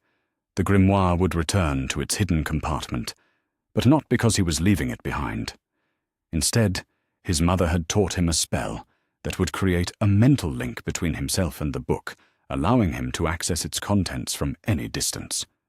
The bond was established through a ritual that required him to place several drops of his blood on the grimoire's cover, while reciting an oath of guardianship in the ancient language of magic.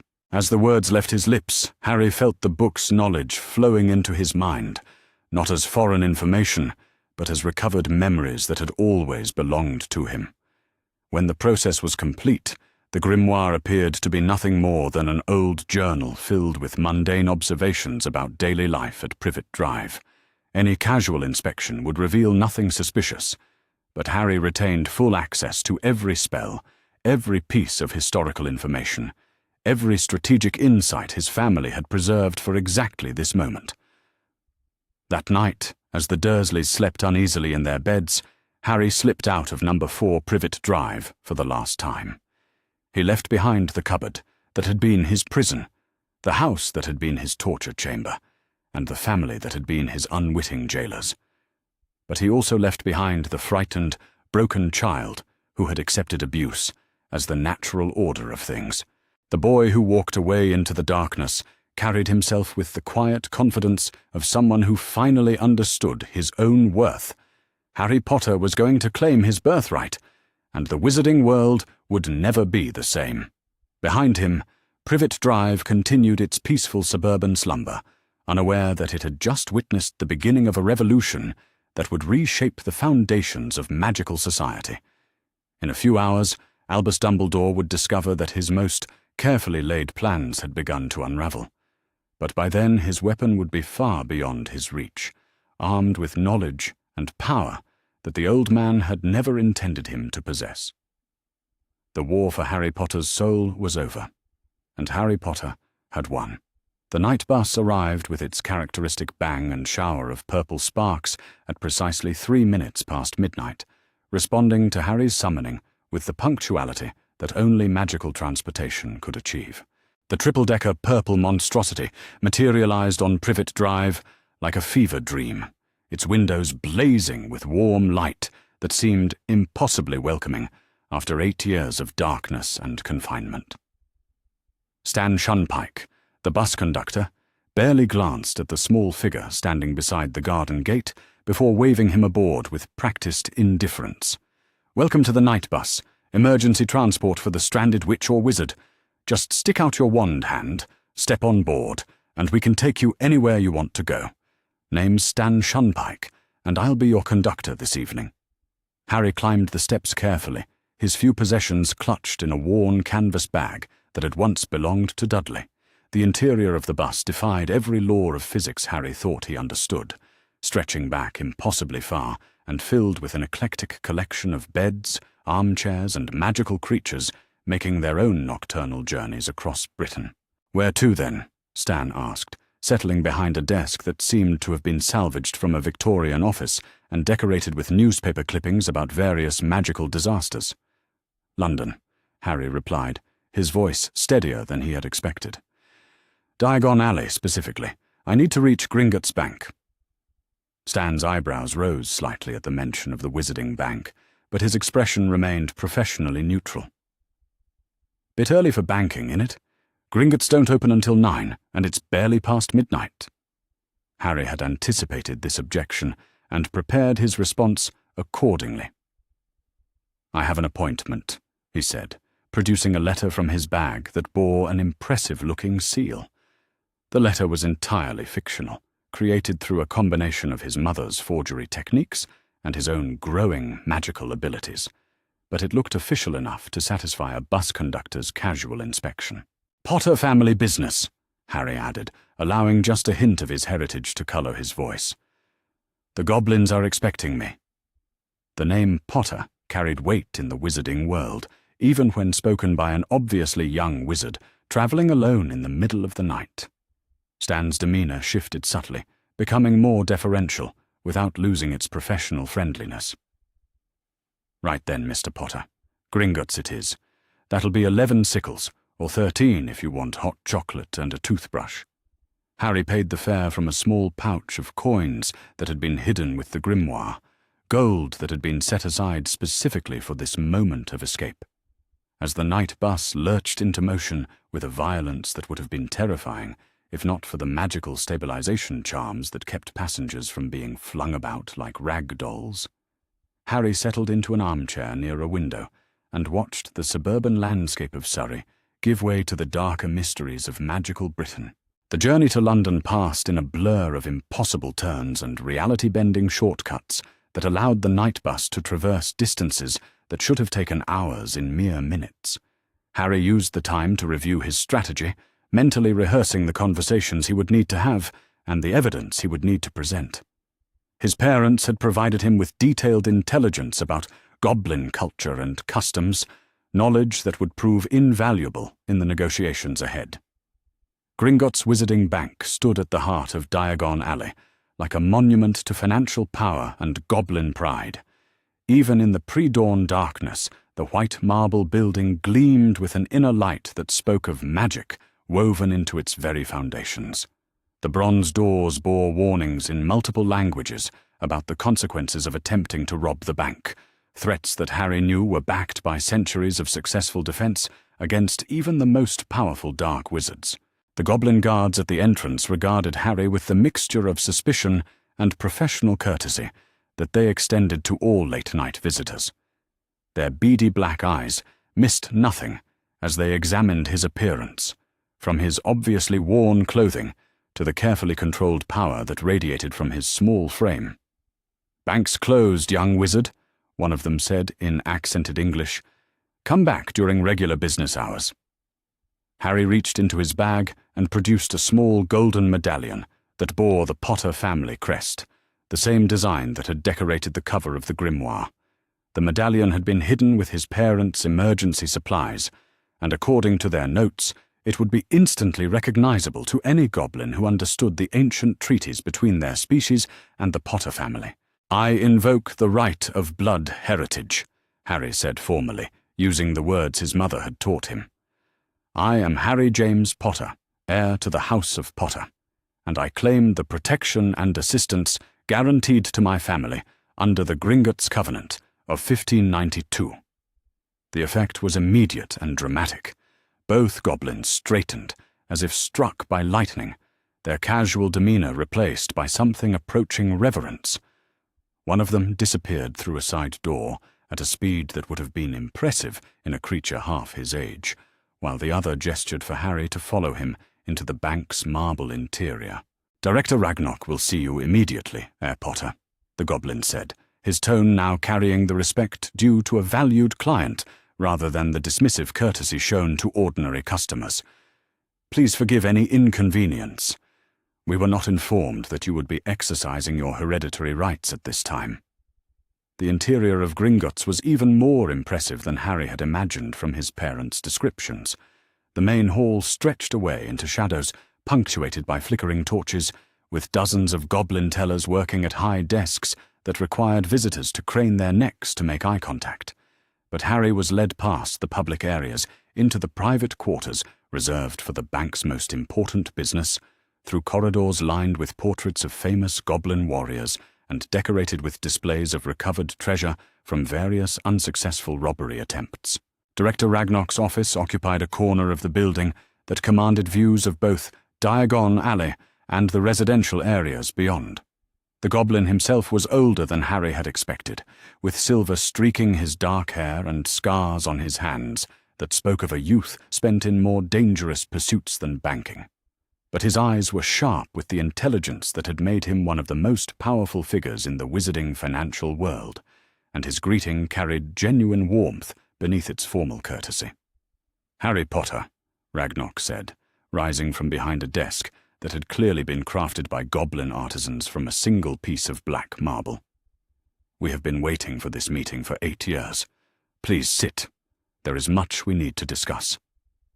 Harry settled into a chair that adjusted itself to his size, another example of the subtle magic that permeated every aspect of goblin craftsmanship. He could feel the weight of history in this room, the accumulated power of centuries of financial dealings that had shaped the wizarding world in ways most people never understood. "My parents told me to trust the goblins above all others," Harry began, his voice steady despite the magnitude of what he was about to attempt. "They said you honor ancient treaties and care nothing for wizard politics." Ragnok's smile revealed teeth that had been filed to sharp points, a traditional goblin mark of status and authority. "Your parents were wise, young Potter.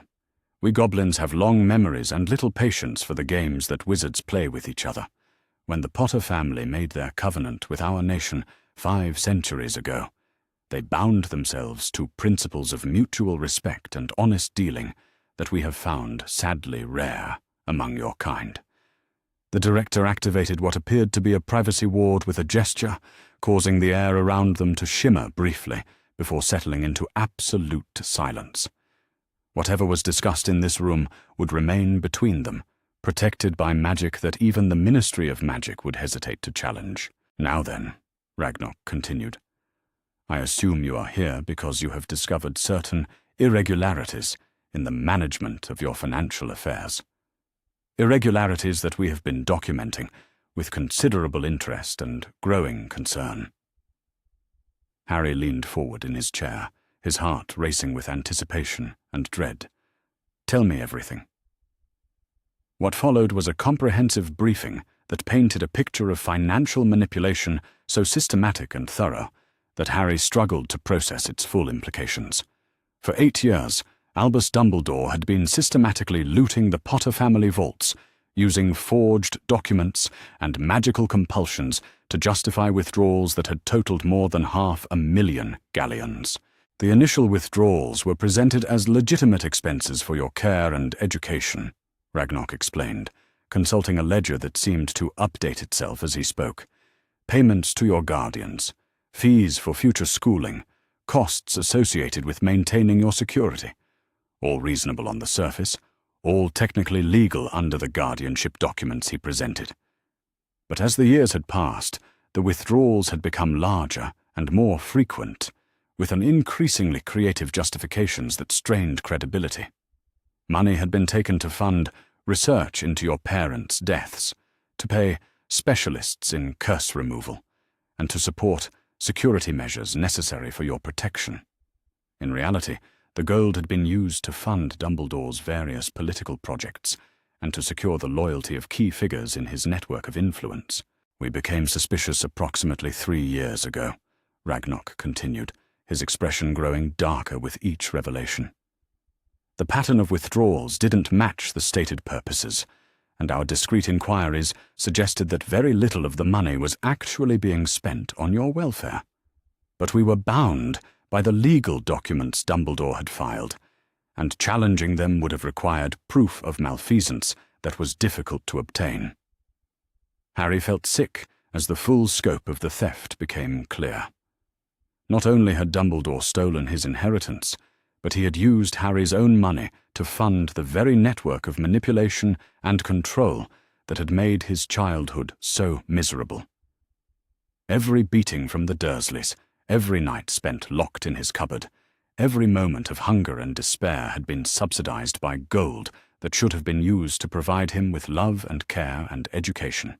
"There's more," Ragnok said, grimly, as if reading Harry's thoughts. The Potter family vaults contained more than just gold. There were magical artifacts, rare books, property deeds, and investment documents that represented centuries of accumulated wealth and knowledge. Many of these items have been removed and sold, with the proceeds allegedly used for your benefit, but actually diverted to Dumbledore's various causes. The goblin activated a magical display that showed the contents of the Potter vaults as they had existed at the time of James and Lily's death compared to their current state. The difference was staggering. Entire shelves of books had vanished, along with weapons and protective items that had been passed down through generations of Potters. Rare potions ingredients, magical gems, and historical documents had all been converted to gold and then spent on purposes that had nothing to do with Harry's welfare. We estimate that the total value of what has been taken exceeds 2 million galleons, Ragnok said quietly. Your family was among the wealthiest in magical Britain, with assets that should have guaranteed your comfort and independence for life. Instead, you have been raised in poverty and ignorance, while your inheritance funded the very system that oppressed you. Harry closed his eyes and took a deep breath, using the emotional control techniques his parents had taught him to process this information without being overwhelmed by rage. When he opened them again, his gaze was steady and his voice was calm. "What can we do about it?" Ragnok's smile was sharp with anticipation. "As the rightful heir to the Potter fortune, you have several options available to you. The most direct would be to file formal charges of theft and fraud with the Wizengamot, using the evidence we have gathered to demand full restitution, plus damages." But Harry had been studying more than just magic during his nights with the Grimoire. His parents had also provided him with a comprehensive education in wizard lore and politics, knowledge that allowed him to see the limitations of such an approach. "Dumbledore has too much influence in the Wizengamot," Harry said thoughtfully. "He could delay proceedings for years, and even if we eventually won, the damage to his reputation might make him more dangerous rather than less." "Precisely," Ragnok agreed, with obvious approval. "You think like your parents, young Potter." They also understood that sometimes the most effective justice is that which is administered privately and thoroughly. The goblin explained that there were other options available, approaches that would be more subtle but ultimately more devastating to Dumbledore's power base. The most intriguing involved using Gringotts's own financial networks to freeze assets belonging to Dumbledore and his various organizations, cutting off the flow of gold that funded his political influence. "We can also implement what we call the Heritage Reclamation Protocol," Ragnok continued. "This would involve identifying every item that was taken from your vaults and demanding its immediate return, along with any profits that were generated from their sale or use. The beauty of this approach is that it operates entirely within goblin law, which takes precedence over wizard law in matters of financial dispute. Most intriguingly, the goblins could help Harry establish new financial arrangements that would be invisible to Dumbledore's network. Secret accounts, untraceable investments, and hidden property purchases that would give Harry resources and flexibility without alerting his enemies to his growing power. "We propose to create what we call a ghost trust," Ragnok explained, his eyes gleaming with professional pride. To all external observers, your accounts will appear to have been cleaned out by Dumbledore's thefts. In reality, we will have moved your remaining assets into new structures that exist entirely outside the traditional banking system. You will have access to all the wealth and power that is rightfully yours, but your enemies will believe you to be financially helpless. The plan was elegant in its simplicity and devastating in its potential effectiveness. Harry would appear to be exactly what Dumbledore expected him to be, a powerless child dependent on others for survival and support. But beneath this facade, he would be building a network of resources and alliances that would eventually allow him to challenge Dumbledore from a position of strength. "There is one more matter we must discuss," Ragnok said, as their formal business drew to a close.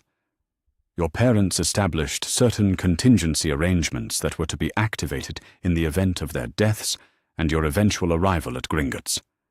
These arrangements include not just financial resources, but also magical protections and communication networks that they believed you would need." The goblin produced a small crystal sphere that pulsed with inner light when Harry touched it. According to Ragnok, this was a communication device that would allow Harry to remain in contact with Gringotts, regardless of distance or magical interference. More importantly, it was keyed to detect certain types of magical surveillance and compulsion, providing early warning if anyone attempted to monitor or influence him. "Your parents were remarkably thorough in their preparations," Ragnok observed, as Harry examined the crystal sphere. They anticipated not just their own deaths, but also the specific ways in which their enemies might attempt to control or manipulate their son. The protections they established will serve you well in the battles ahead.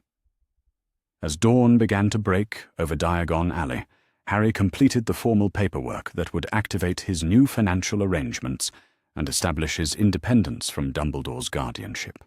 The process was more complex than simply signing documents, requiring magical oaths and blood authentication that bound him to the ancient covenants between the Potter family and the Goblin Nation. "You are now officially recognized as the head of House Potter," Ragnok announced, as the final seal was placed on the documents. "This gives you certain privileges and responsibilities that extend far beyond mere financial matters. You speak not just for yourself, but for the legacy and honor of your entire family line." With his new status came access to resources that Harry had never dreamed of possessing.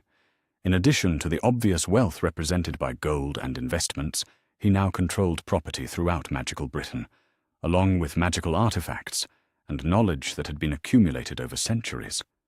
Most importantly, he had gained allies in the Goblin Nation who understood the true nature of power and were not impressed by Dumbledore's reputation for righteousness. "Where will you go now?" Ragnok asked, as Harry prepared to leave the bank. "Dumbledore will certainly notice your absence from Privet Drive eventually, and when he does, he will spare no effort to locate and reclaim his lost asset." Harry smiled, and for the first time since discovering the grimoire, it was an expression of genuine happiness rather than grim determination. "I'm going home," he said simply. "My parents left me several options, and I think it's time I saw what they prepared for me." The Potter family safe house network represented the culmination of centuries of planning and preparation by a family that had learned to value security above comfort and independence, above public approval. Harry's destination was Potter Sanctuary in the Scottish Highlands, a fortress that had been warded and protected by generations of his ancestors specifically for moments like this. As Harry left Gringotts and made his way back to the night bus, he carried with him not just the wealth and resources necessary for his campaign against Dumbledore, but also something far more precious, the knowledge that he was not alone. The goblins of Gringotts had proven themselves to be exactly the allies his parents had promised, intelligent and principled beings who understood the difference between justice and vengeance, between righteous resistance and simple rebellion. The war for Harry Potter's future had begun in earnest, and for the first time since that terrible night in Godric's Hollow, the odds were no longer stacked entirely in Albus Dumbledore's favor. Harry Potter had money, magic, and most importantly, the truth. Armed with these weapons, he was ready to reclaim everything that had been stolen from him and build a future worthy of his parents' sacrifice. Behind him, Gringotts stood silent in the morning light, its marble walls concealing the documents and agreements that would reshape the balance of power in magical Britain. And somewhere in the distance, Albus Dumbledore continued his morning routine, blissfully unaware that his most carefully controlled asset had just declared independence and begun assembling the tools necessary for his downfall. The coordinates his parents had provided led Harry deep into the Scottish Highlands, to a region so remote and forbidding that even the night bus required multiple transfers to reach its approximate vicinity. The final leg of the journey involved a hiking trail that wound through ancient forests and past lochs that reflected the morning sky like sheets of polished silver. To any casual observer, Harry appeared to be nothing more than a young boy on a walking holiday, his small backpack containing the modest possessions of someone traveling light through the wilderness. But appearances, as Harry was rapidly learning, could be profoundly deceiving. The trail marker that indicated the final turn toward Potter Sanctuary looked like nothing more than a weathered stone cairn, the kind that shepherds and hikers had been building in these hills for centuries. But when Harry placed his hand against the topmost rock and spoke the activation phrase his mother had taught him, the stone grew warm beneath his palm, and the air around him began to shimmer with protective magic. "Domus Potter, sanguine et magia," he whispered, using the Latin words that had served as his family's motto for generations. "Home of Potter, by blood and magic." The response was immediate and overwhelming. Magic rushed up from the ground beneath his feet, through the stone cairn, and into every fibre of his being. For a moment, Harry felt connected to something vast and ancient, a network of power and protection that had been woven into the very landscape by centuries of Potter family magic. The sensation was so intense that he staggered and nearly fell, his young nervous system struggling to process the full weight of his magical heritage. When his vision cleared, the world around him had changed completely. Where moments before there had been nothing but empty moorland stretching toward the horizon, now there stood a house that defied every architectural principle Harry thought he understood. Potter Sanctuary rose from the landscape like something from a fairy tale, its walls crafted from stone that seemed to shift color with the changing light, and its windows glowing with warm invitation, despite the fact that no one had lived here for 8 years. The building itself was neither large nor small, but somehow managed to give the impression of vast internal space compressed into deceptively modest external dimensions.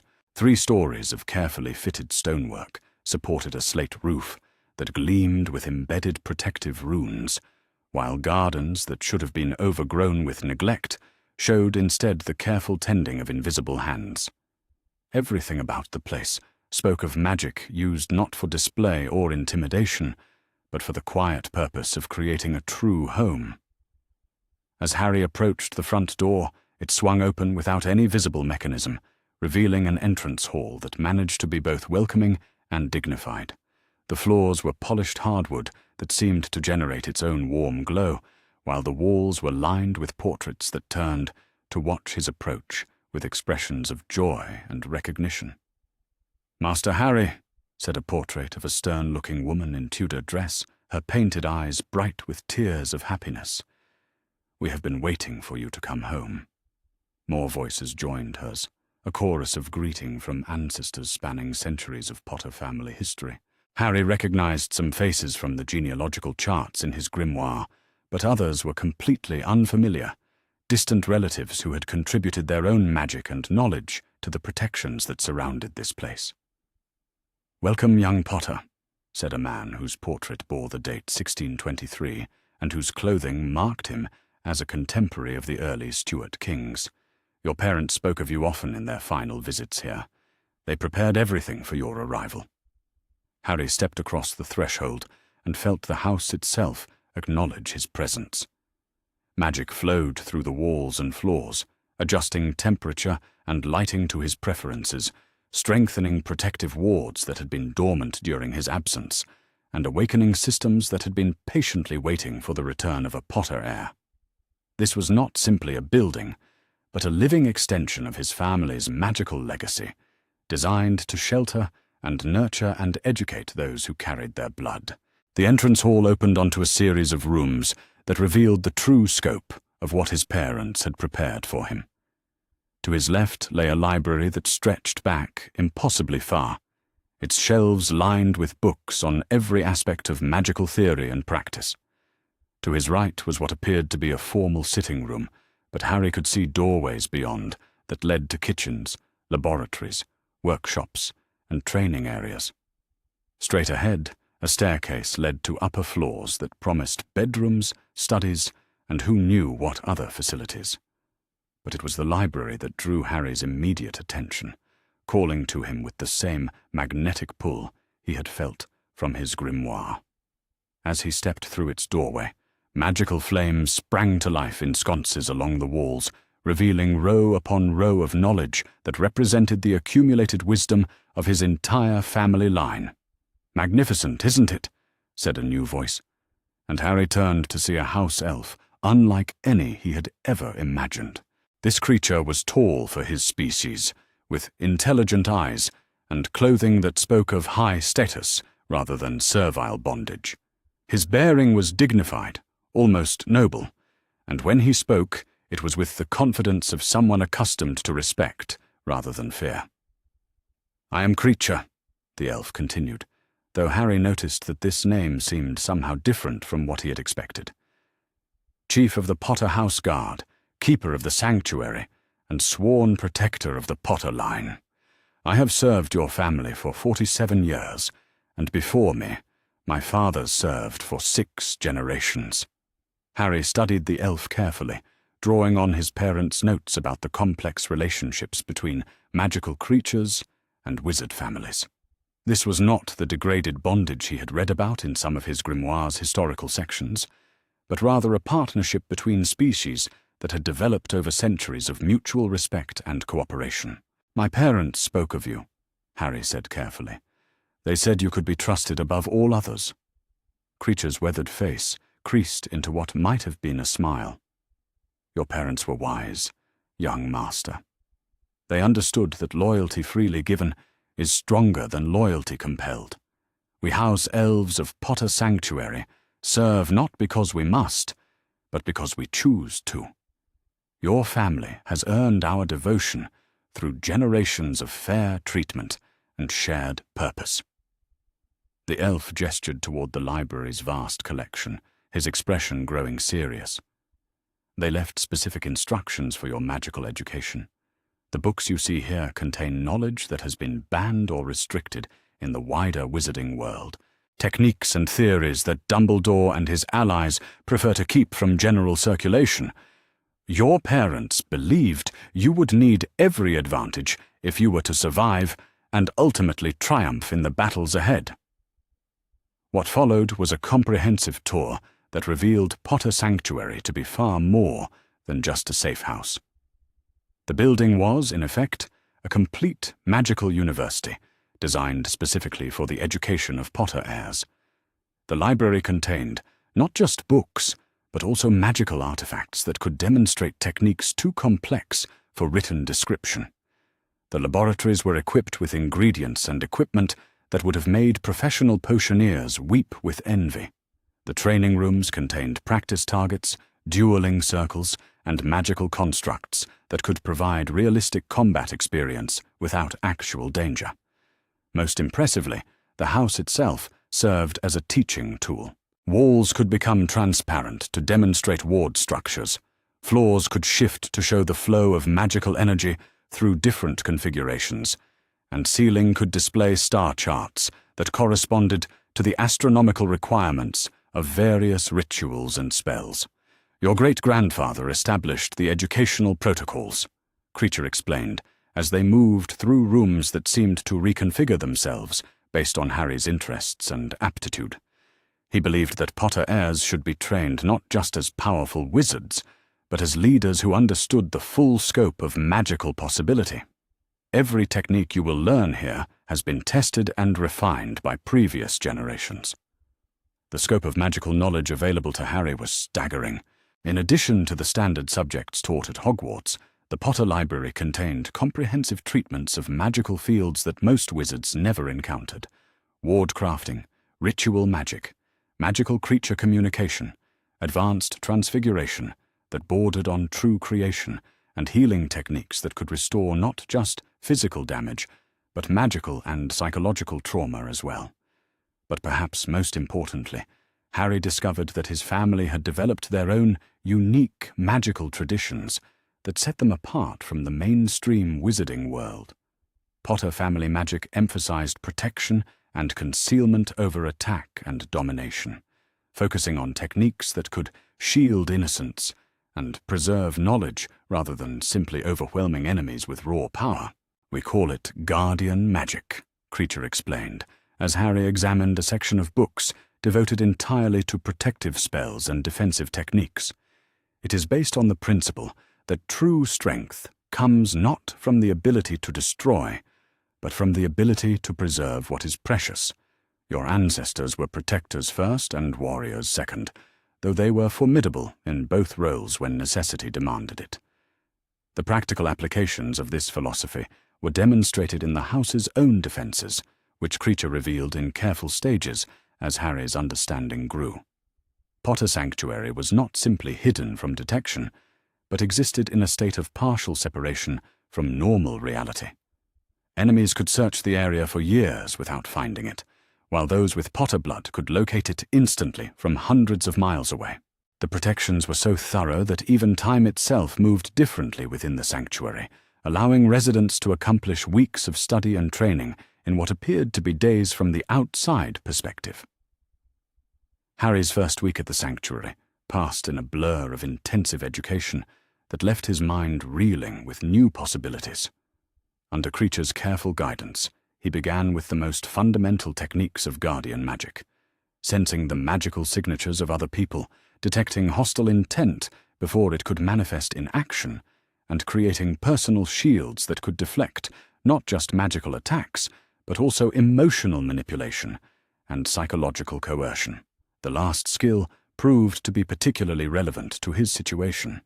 Harry discovered that he had been carrying the psychic residue of years of abuse and manipulation, magical scarring that would have made him vulnerable to further control if left untreated. The healing techniques his ancestors had developed allowed him to identify and cleanse this damage, restoring his natural mental defenses to their full strength. Dumbledore's greatest weapon has always been his ability to make others believe his manipulations serve their best interests, Creature observed, as Harry practiced the mental exercises that would protect him from future attempts at influence. By healing the psychological wounds he inflicted during your childhood, you remove his ability to use them as entry points for further control. The process was neither quick nor pleasant. Harry had to relive years of trauma in order to cleanse it, experiencing again the fear and despair and helpless rage that had defined his early life.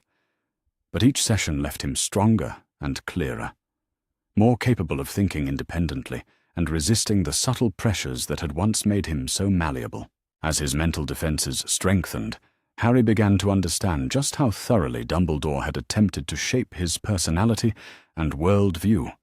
The deliberate isolation from the magical world, the systematic undermining of his self-confidence, the careful cultivation of gratitude toward anyone who offered him the slightest kindness, all of these had been designed to create a weapon that would serve Dumbledore's purposes without question or hesitation.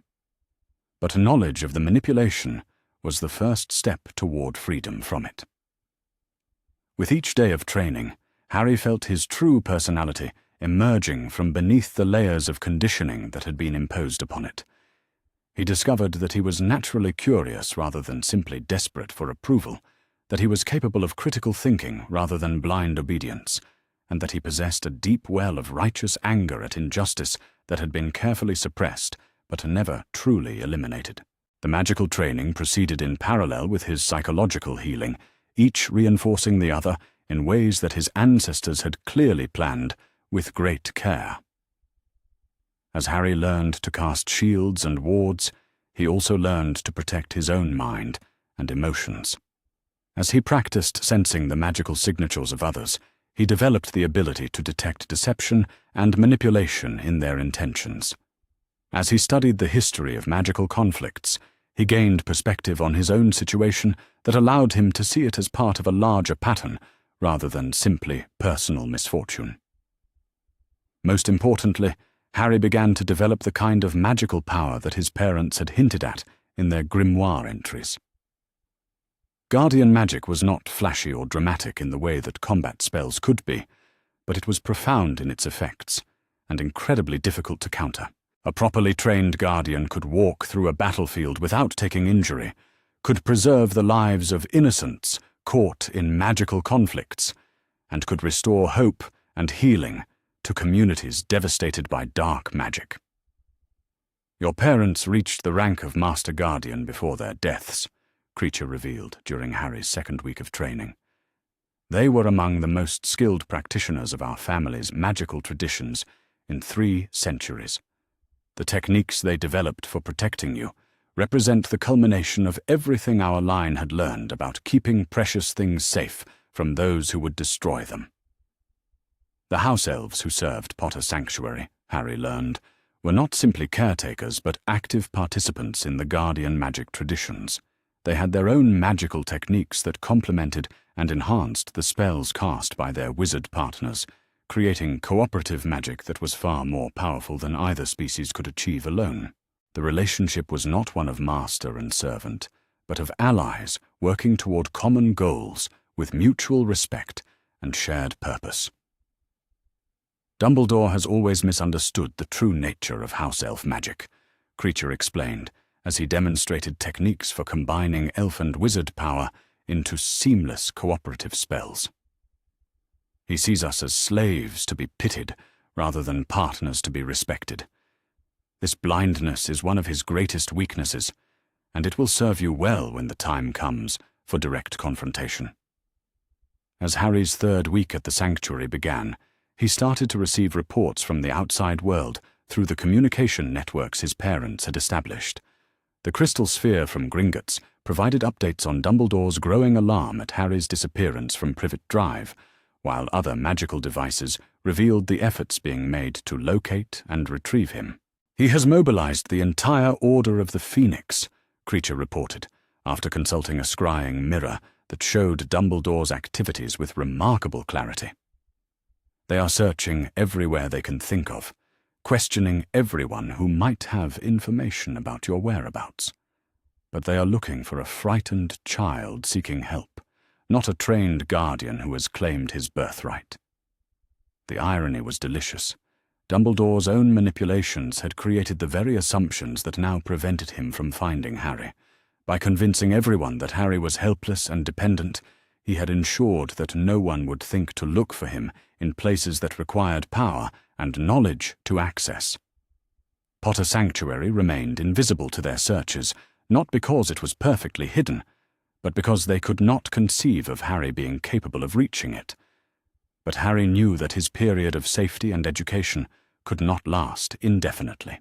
Eventually, he would need to return to the wider wizarding world and begin the more dangerous phase of his campaign against Dumbledore's influence. The sanctuary had given him the tools and knowledge he would need, but the real test would come when he began using them in active opposition to the most powerful wizard of his generation. "The house will always be here for you," Creature assured him, as Harry began making plans for his eventual departure. "No matter how far your battles take you, no matter how dark the times become, Potter Sanctuary will remain a place of healing and renewal for you and those you choose to protect. This is the gift your ancestors left you, not just power, but the wisdom to use it well." As Harry stood in the library that evening, surrounded by centuries of accumulated knowledge and protected by magic that had been woven with love and sacrifice, he felt ready for whatever challenges lay ahead. He was no longer the broken child who had cowered in a cupboard under the stairs, nor was he the grateful weapon that Dumbledore had tried to forge. He was Harry Potter, trained guardian and heir to a legacy of protection and resistance, armed with knowledge that could reshape the wizarding world and guided by principles that would ensure he never became the monster he fought against. The sanctuary had given him everything his parents had promised: safety, education, healing, and most importantly, the understanding of who he truly was beneath all the lies and manipulations that had shaped his early life. Now it was time to take that knowledge back into the world and begin the work of freeing not just himself, but everyone who had suffered under Dumbledore's hidden tyranny. The war was far from over, but for the first time since it began, Harry Potter was fighting it as himself rather than as someone else's weapon. And that, he realized, would make all the difference in the battles to come. The transformation began at dawn on September 1st, in the privacy of Potter Sanctuary's Advanced Transfiguration Laboratory. Harry stood before a mirror that had been enchanted to show not just his reflection, but also the magical signatures that surrounded his physical form, watching as centuries of Potter family knowledge reshaped him into someone completely different. The process was far more complex than simple disguise magic. What Harry was attempting required a fundamental alteration of his magical signature, his physical appearance, and even his behavioral patterns, all while maintaining enough of his core identity to avoid the psychological fracturing that plagued most long-term transformation attempts. It was magic that most adult wizards would have considered impossibly dangerous, but Harry had spent weeks preparing for exactly this moment. "Remember," Creature said from his position beside the laboratory's monitoring station, "you are not Harry Potter today.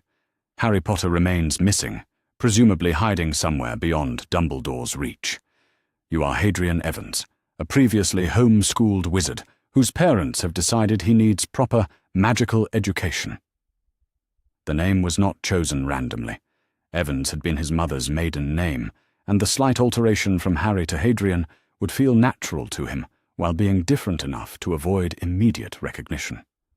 More importantly, the identity came with a complete background that would stand up to casual scrutiny, created through careful manipulation of ministry records and supported by documentation that appeared to date back several years. Harry watched in fascination as his reflection began to change. His distinctive black hair lightened to a sandy brown and straightened from its perpetual unruliness into something that could actually be combed properly. His green eyes, so famously reminiscent of his mother, shifted to a warm hazel that would draw no particular attention. His face narrowed slightly, losing some of its childish roundness and gaining sharper cheekbones that changed his entire appearance without making him look obviously different. Most importantly, the lightning bolt scar on his forehead faded until it was completely invisible, hidden beneath layers of concealment magic that would resist all but the most determined magical investigation. That scar had been his most recognizable feature, the mark that identified him to every wizard in Britain. Without it, he became just another young student among hundreds. But the physical transformation was only the beginning. Harry's magical signature, the unique pattern of power that identified him as clearly as fingerprints identified Muggles, required careful alteration to match his new identity. This was the most dangerous part of the process, as changing one's magical signature incorrectly could result in permanent damage to a wizard's ability to cast spells. The technique Harry used had been developed by his great-grandmother, a master of identity magic who had spent her life protecting other witches and wizards from persecution during the dark periods of magical history. Her notes in the Potter Grimoire provided step-by-step instructions for what she called signature crafting, a process that layered new magical patterns over existing ones without destroying the original identity. As the spell took hold, Harry felt his magic shift and flow in unfamiliar patterns. To any casual observer, he would now register as Hadrian Evans, a moderately powerful young wizard with no particular specializations or unusual abilities. His true strength remained intact, but hidden, masked beneath carefully constructed illusions that would fool all but the most sophisticated detection methods. "Perfect," Creature declared as the transformation reached completion. "Even I can barely sense your true identity. and I have been attuned to Potter family magic for decades. Dumbledore himself would need to conduct a thorough magical examination to pierce this disguise. The final element of Harry's preparation involved extensive study of his new identity's supposed background.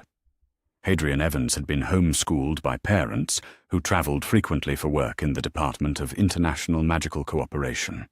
He had received an excellent but unconventional education that explained both his advanced knowledge in some areas and his apparent ignorance in others.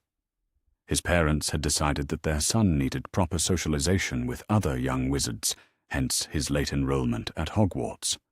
The backstory was carefully constructed to explain any unusual abilities Harry might display, while also providing reasonable cover for gaps in his knowledge of wizarding culture.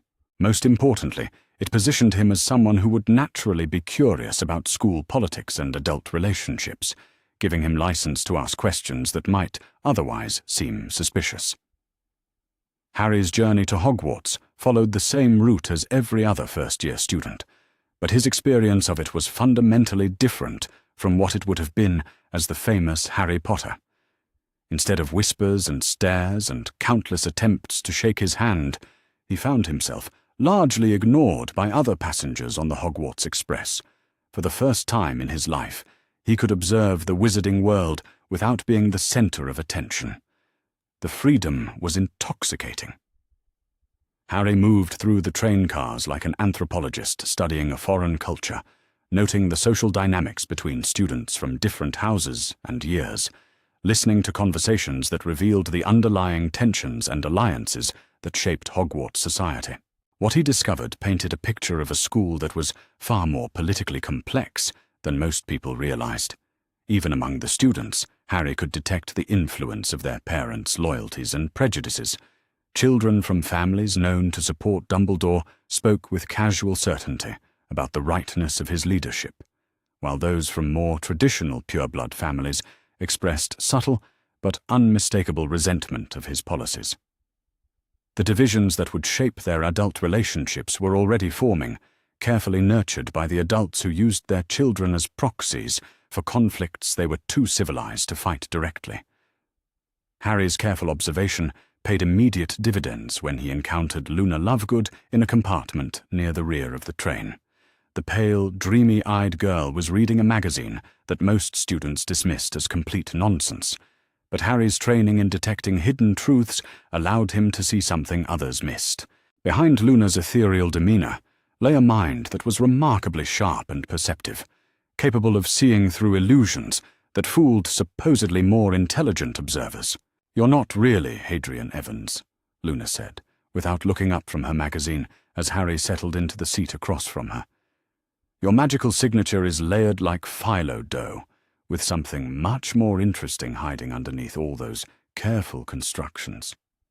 Harry's blood chilled at the casual revelation, but his training kept his expression neutral and his voice calm. "I'm sorry, but I don't know what you mean. I'm definitely Hadrian Evans." Luna finally looked at him directly, and Harry found himself staring into pale blue eyes that seemed to see far more than they should. "Oh, you're definitely Hadrian Evans right now," she agreed cheerfully. "But you're also someone else. Someone who needs to hide from people who think they know what's best for everyone. I understand hiding. Sometimes it's the only way to stay safe." The conversation that followed was unlike anything Harry had experienced in his brief encounters with other people his age. Luna spoke in riddles and apparent non-sequiturs, but underneath her whimsical delivery lay insights that cut straight to the heart of complex issues. She understood, without being told, that Harry was conducting some kind of investigation into the adult power structures that controlled their world. "Daddy says that the truth is often hidden in plain sight, disguised as something too silly or obvious for serious people to notice," Luna observed, as the train pulled into Hogsmeade Station. "He also says that the most dangerous people are those who never question whether their good intentions justify their harmful actions." Harry recognized the wisdom in her apparently innocent comments. Luna was describing exactly the kind of thinking that had allowed Dumbledore to manipulate so many well-meaning people into supporting his agenda. She had identified the headmaster's greatest vulnerability without ever speaking his name directly. The sorting feast provided Harry with his first opportunity to observe Dumbledore in person since gaining knowledge of the man's true nature. The elderly wizard sat at the head table with his characteristic benevolent smile, his blue eyes twinkling behind half-moon spectacles as he watched the new students being sorted into their houses. To most observers, he appeared to be exactly what his reputation claimed, a wise and kindly educator who cared deeply for the welfare of his students. But Harry's training allowed him to see beneath the carefully maintained facade. Dumbledore's magical signature carried undertones that spoke of hidden agendas and carefully controlled power. His seemingly casual glances at various students were actually detailed assessments, evaluating each child for their potential usefulness to his larger plans. Most disturbing of all, Harry detected the subtle magical emanations that indicated active use of legilimency, suggesting that Dumbledore was casually reading the surface thoughts of students without their knowledge or consent. When the sorting hat was placed upon Harry's head, he was ready for the mental intrusion that came with its consciousness touching his mind. But instead of the casual probe he had expected, the hat's awareness pushed deeper, seeking to understand not just his personality, but the magical concealment that surrounded his true identity. "Well, well," the hat murmured in a voice only Harry could hear. "This is most unusual. You appear to be someone other than who you claim to be, young man. Most interesting indeed." Harry had prepared for this possibility, drawing on his family's knowledge of magical artifacts and their limitations. The sorting hat was ancient and powerful, but it was also bound by certain restrictions that governed its behavior. Most importantly, it was required to keep the secrets of students who had legitimate reasons for concealment, a provision that had been included to protect children from abusive families or dangerous political situations.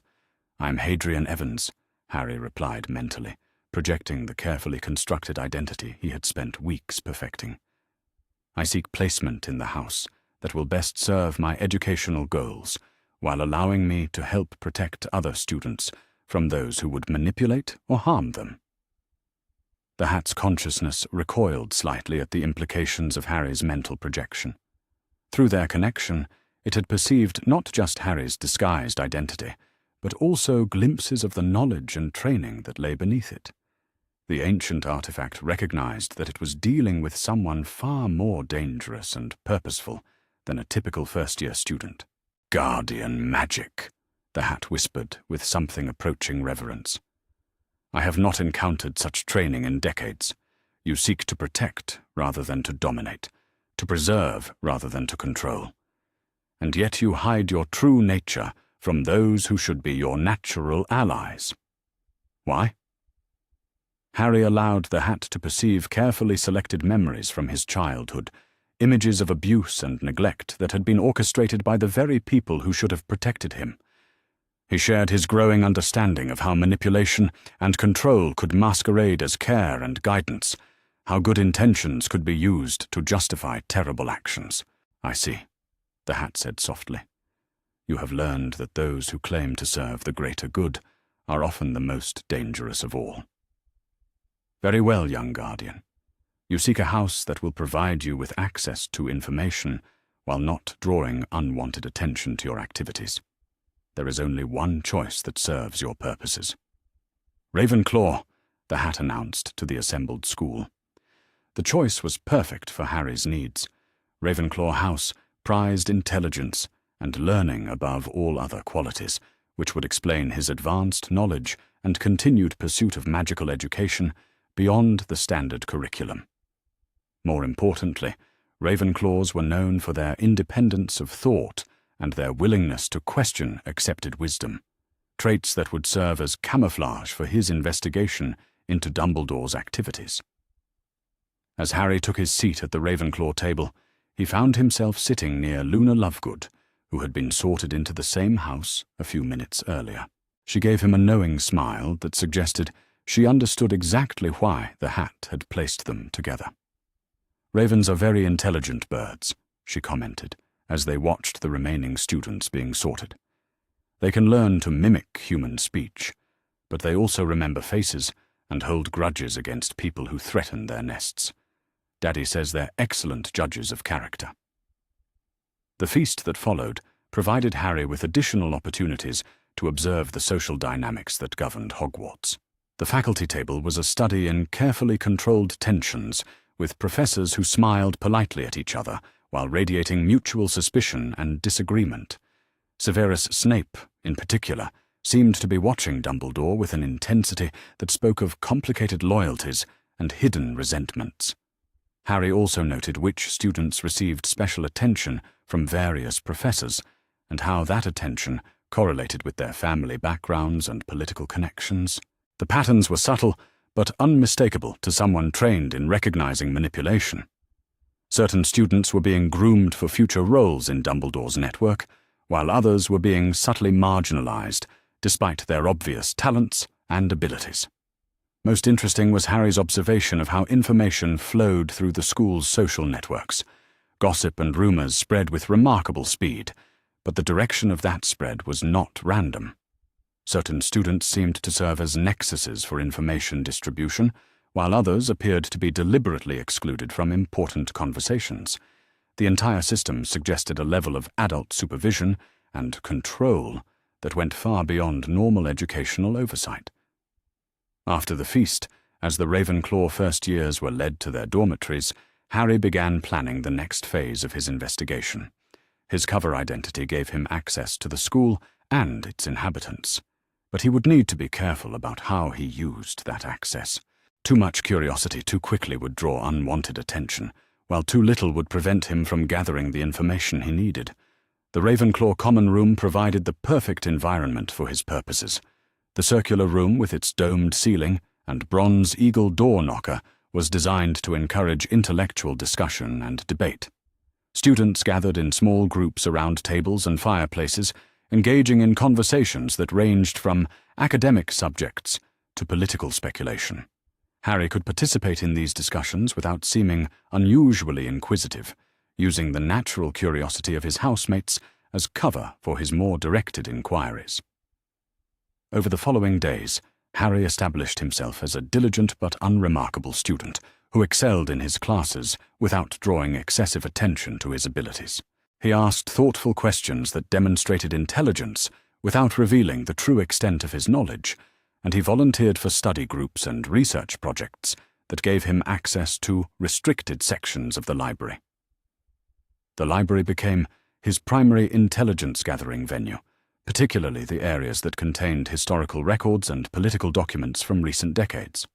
Under the guise of research for various class assignments, Harry was able to access information about the wizarding world's recent history that painted a very different picture from the official narrative taught in Defense Against the Dark Arts classes. He discovered evidence of systematic memory modification campaigns that had followed major political events, suggesting that public opinion had been shaped by magical manipulation rather than honest debate. He found records of families who had opposed certain policies only to mysteriously change their positions after private meetings with ministry officials. Most disturbing of all, he uncovered documentation of students who had left Hogwarts with dramatically different personality profiles than they had possessed upon arrival. But Harry's most significant breakthrough came through his growing friendship with Luna Lovegood. The peculiar girl's ability to see through illusions and detect deception made her an invaluable ally in identifying which professors and students could be trusted and which were actively working to advance Dumbledore's agenda.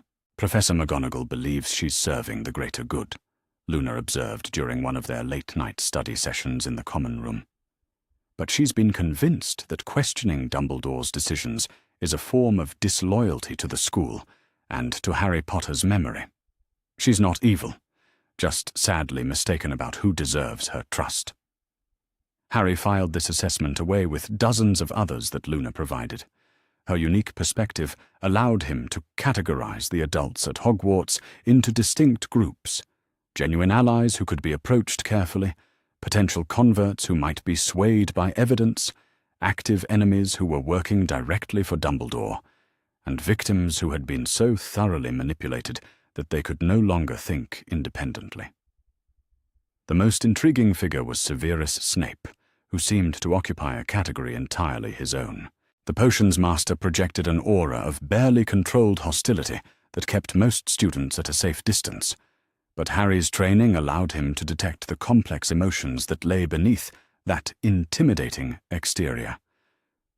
Snape was angry, certainly, but his anger seemed to be directed not at his students, but at someone or something else entirely. "He's protecting someone," Luna said, when Harry mentioned his observations about the professor. "Or maybe protecting the memory of someone. There are nargles of guilt and regret swarming around him like a cloud, but they're mixed with determination and something that might be hope." Harry began to wonder if Snape might be another victim of Dumbledore's manipulations, someone whose loyalty had been secured through psychological pressure rather than genuine conviction.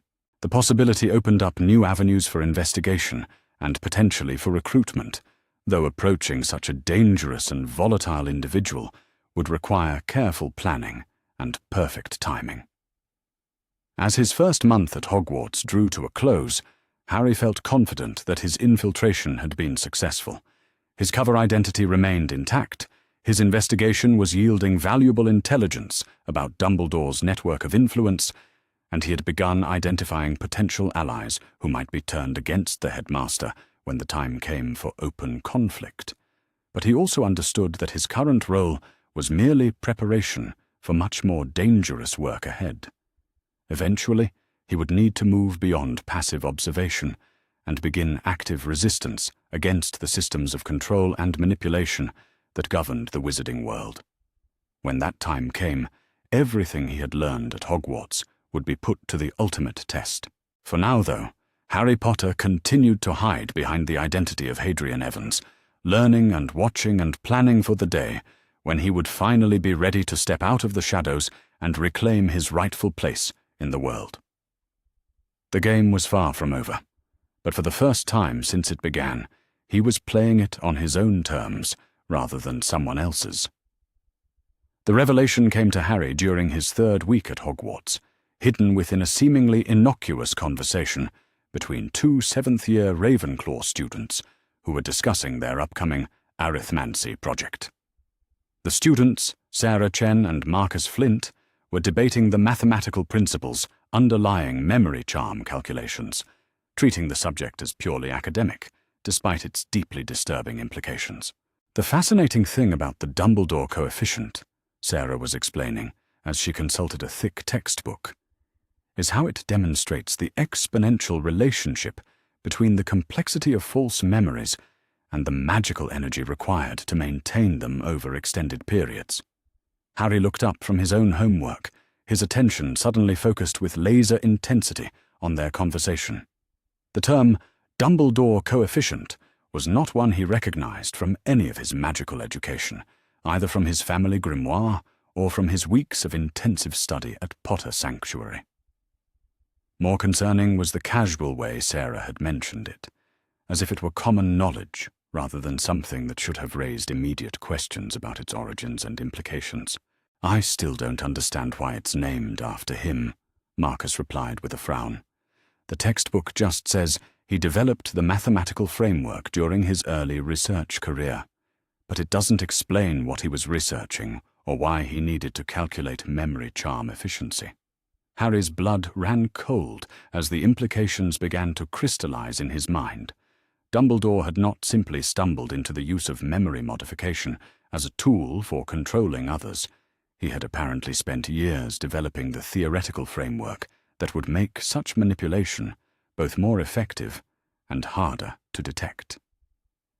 The casual academic discussion he was overhearing suggested that this research was considered legitimate scholarly work rather than the foundation for systematic psychological warfare.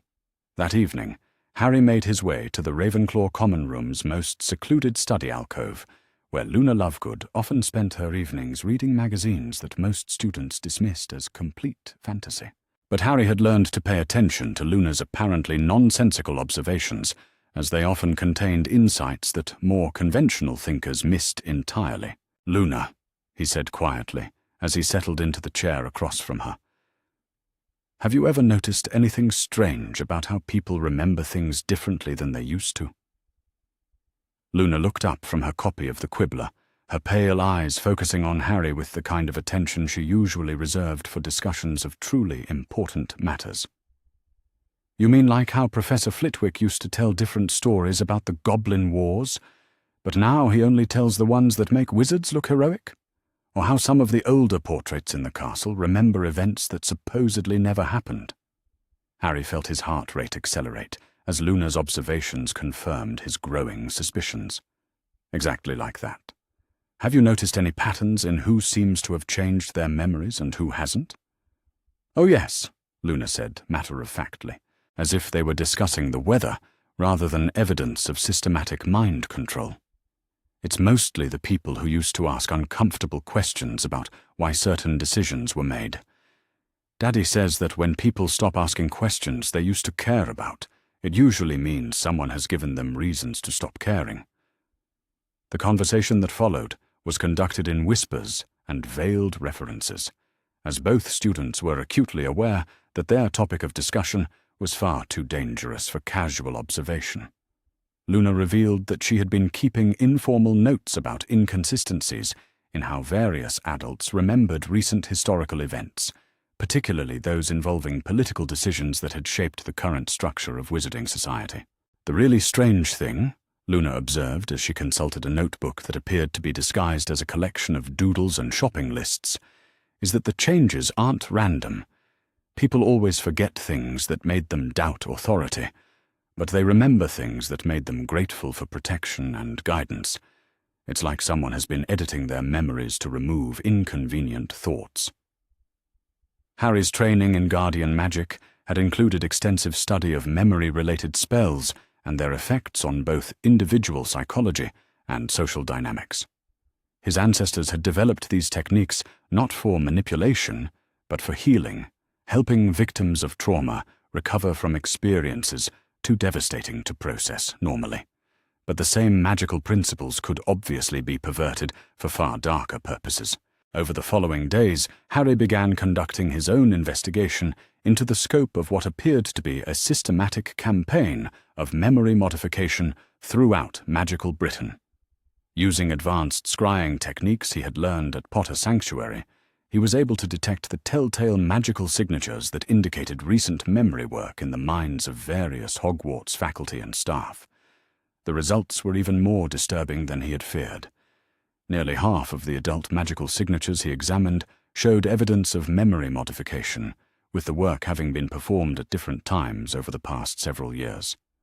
More concerning still was the sophistication of the modifications, which had been crafted with a skill and precision that spoke of extensive practice and theoretical understanding. Professor McGonagall's memories had been altered at least 3 times in recent years, with each modification targeting specific recollections of conversations and events that might have led her to question Dumbledore's leadership. Professor Flitwick showed signs of more extensive work, with entire categories of historical knowledge apparently suppressed or replaced with alternative versions that better supported current political narratives. Even more troubling was Harry's discovery that some students showed similar signs of memory work, particularly those from families known to have opposed certain ministry policies in recent years. The modifications were subtler than those performed on adults, designed to gradually shift attitudes and loyalties rather than dramatically rewrite personal history. But the cumulative effect was undeniable. An entire generation of young wizards was being shaped to accept authority without question and to distrust their own judgment when it conflicted with official narratives. Harry's investigation received unexpected assistance when he discovered that Severus Snape had been conducting his own research into the same phenomena. The Potions Master's private laboratory, which Harry accessed during one of his late-night reconnaissance missions, contained detailed notes about memory modification techniques and their long-term effects on psychological stability. Snape's research was driven not by academic curiosity, but by personal desperation. His own memories showed the most extensive modification work Harry had yet encountered, with layers upon layers of alterations stretching back to his student years at Hogwarts. Most disturbing of all was evidence that Snape was aware of at least some of the manipulation and was actively fighting to recover his original memories, despite the psychological trauma such recovery would inevitably cause. The breakthrough came when Harry decided to risk direct contact with the potions master. Using his knowledge of Guardian magic, he was able to approach Snape's private quarters without triggering the extensive security measures that protected them. More importantly, he was able to project a sense of peaceful intention that would prevent the volatile professor from immediately attacking an unexpected intruder. "Professor Snape," Harry said quietly, as he materialized from beneath his concealment charms in the darkened laboratory. "I know who you really are, and I know what's been done to you." Snape's reaction was instantaneous and violent. His wand appeared in his hand, as if summoned by pure reflex, its tip crackling with defensive magic that could have killed a normal intruder in seconds. But Harry's Guardian training allowed him to remain perfectly still and calm, projecting an aura of protective rather than threatening intent. "You have 3 seconds to explain yourself before I remove you from this castle in several distinct pieces," Snape snarled, his black eyes blazing with fury and suspicion. "Your memories of Lily Evans have been altered," Harry said simply, using the words he had prepared for exactly this moment. "You remember guilt and regret and unrequited love, but you've forgotten that she forgave you years before her death. You've forgotten that she valued your friendship and wanted to rebuild the relationship that was damaged by outside influences." The effect was immediate and dramatic. Snape staggered, as if struck by a physical blow, his wand hand trembling as conflicting memories struggled for dominance in his mind. For a moment, Harry could see the man Snape had been before years of manipulation had twisted his personality into its current bitter configuration. "That's impossible," Snape whispered, but his voice carried no conviction. "She hated me. She chose Potter over me. She died thinking I was nothing more than a Death Eater who had betrayed everything she believed in." "She died knowing that you were trying to protect her," Harry countered, drawing on the emotional healing techniques his mother had developed. "She died hoping that you would find a way to forgive yourself for the mistakes that had driven you apart. But those memories were taken from you, replaced with versions that would keep you trapped in guilt and dependence on the person responsible for her death." What followed was one of the most difficult conversations of Harry's young life. Severus Snape was a man who had been systematically broken and rebuilt according to someone else's specifications, his genuine love for Lily Evans perverted into a weapon that could be used to ensure his absolute loyalty. The process of helping him recover his true memories required Harry to guide the professor through layers of psychological trauma while simultaneously providing magical support to prevent complete mental breakdown. The technique Harry used was called memory archaeology, a Guardian magic discipline that allowed practitioners to carefully excavate authentic memories from beneath the false constructs that had been layered over them. It was dangerous work that required perfect control and deep empathy, as any mistake could result in permanent psychological damage to the subject. But as the hours passed, and Snape's true memories began to emerge, both of them gained a clearer picture of the scope of Dumbledore's manipulations. Lily Evans had not died hating Severus Snape. She had died hoping for his redemption. She had forgiven him for his association with the Death Eaters, and had been working to help him find a path away from the darkness that had claimed so many of their generation. More importantly, Snape's original memories contained evidence of Dumbledore's direct involvement in the events that had led to the Potters' deaths. The headmaster had not simply failed to protect them, he had actively maneuvered them into the trap that had cost them their lives, all while presenting himself as their faithful supporter and guardian. "He needed them to die," Snape said in a voice hollow with exhaustion and returning clarity. "Not because he wanted them dead, but because their deaths served his larger purposes.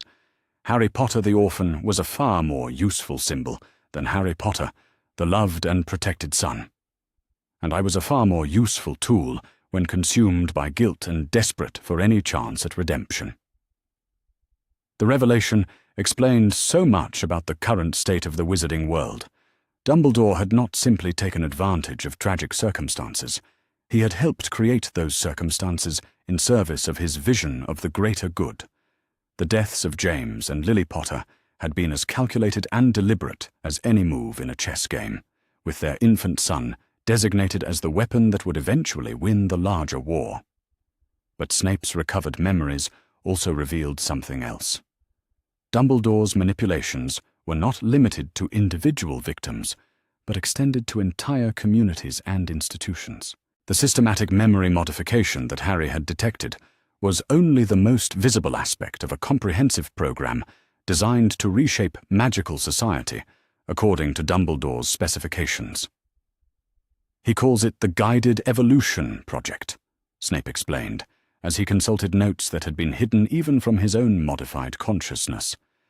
"The theory is that wizarding society requires careful management to prevent it from descending into chaos or tyranny. Those in positions of authority have their memories adjusted to ensure they make decisions that serve the collective good, while potential troublemakers have their dissenting thoughts suppressed before they can spread to others." The scope of the project was breathtaking in its ambition and terrifying in its implications. Dumbledore had essentially appointed himself as the architect of an entire civilization, determining not just what people should do, but what they should think and remember.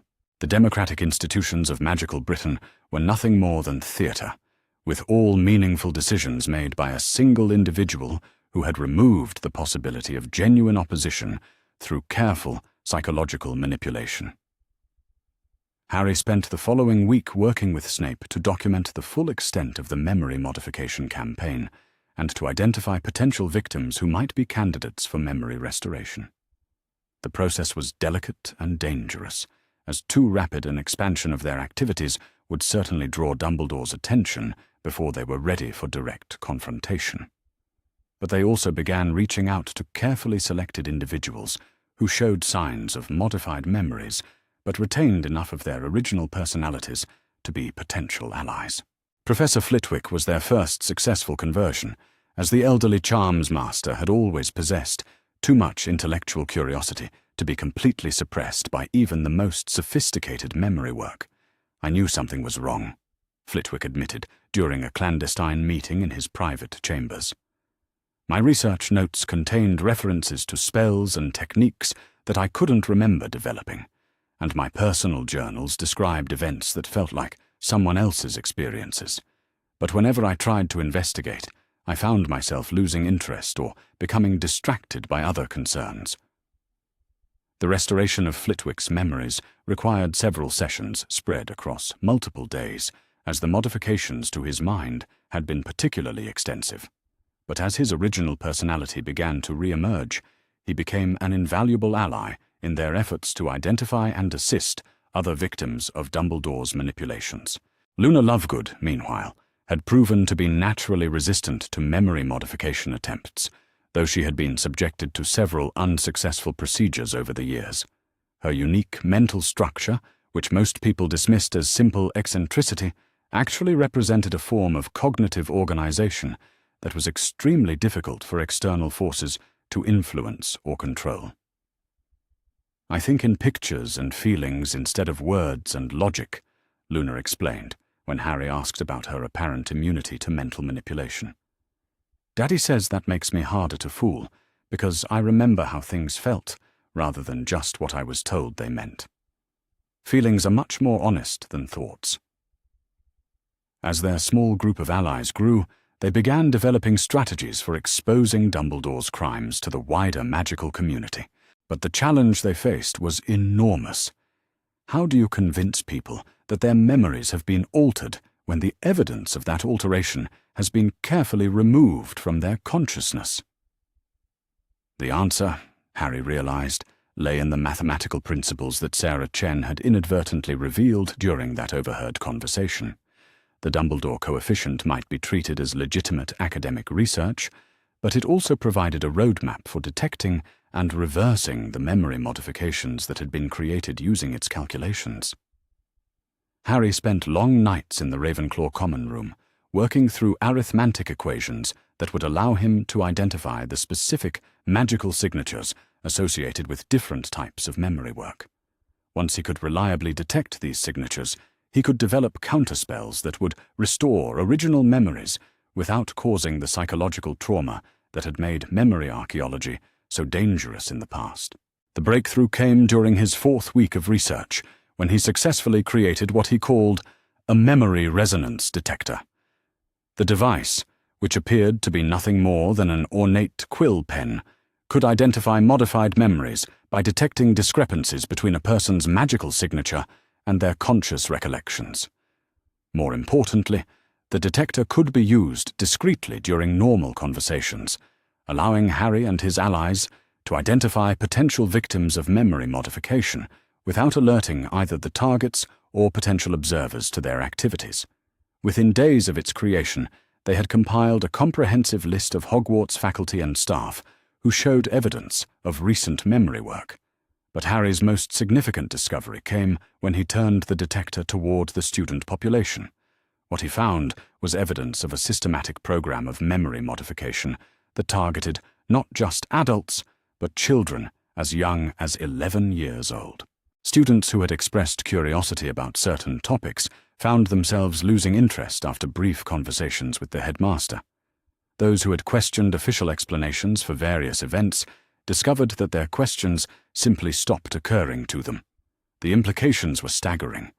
Dumbledore was not simply manipulating the current generation of magical leaders, he was shaping the minds of their children to ensure that future generations would be incapable of challenging his authority or questioning his decisions. The entire wizarding world was being transformed into a population of willing servants who genuinely believed that their compliance served their own best interests. As October drew to a close, Harry felt ready to move beyond passive observation and begin active resistance against the systems of control that governed magical society. His small group of allies had grown to include nearly a dozen faculty members and several older students who had been successfully freed from their memory modifications. More importantly, they had developed reliable techniques for detecting and reversing the psychological manipulation that had kept the wizarding world under Dumbledore's control for so many years. The war between truth and manipulation was about to enter its most dangerous phase. But for the first time since discovering his parents' warnings, Harry felt confident that victory was possible.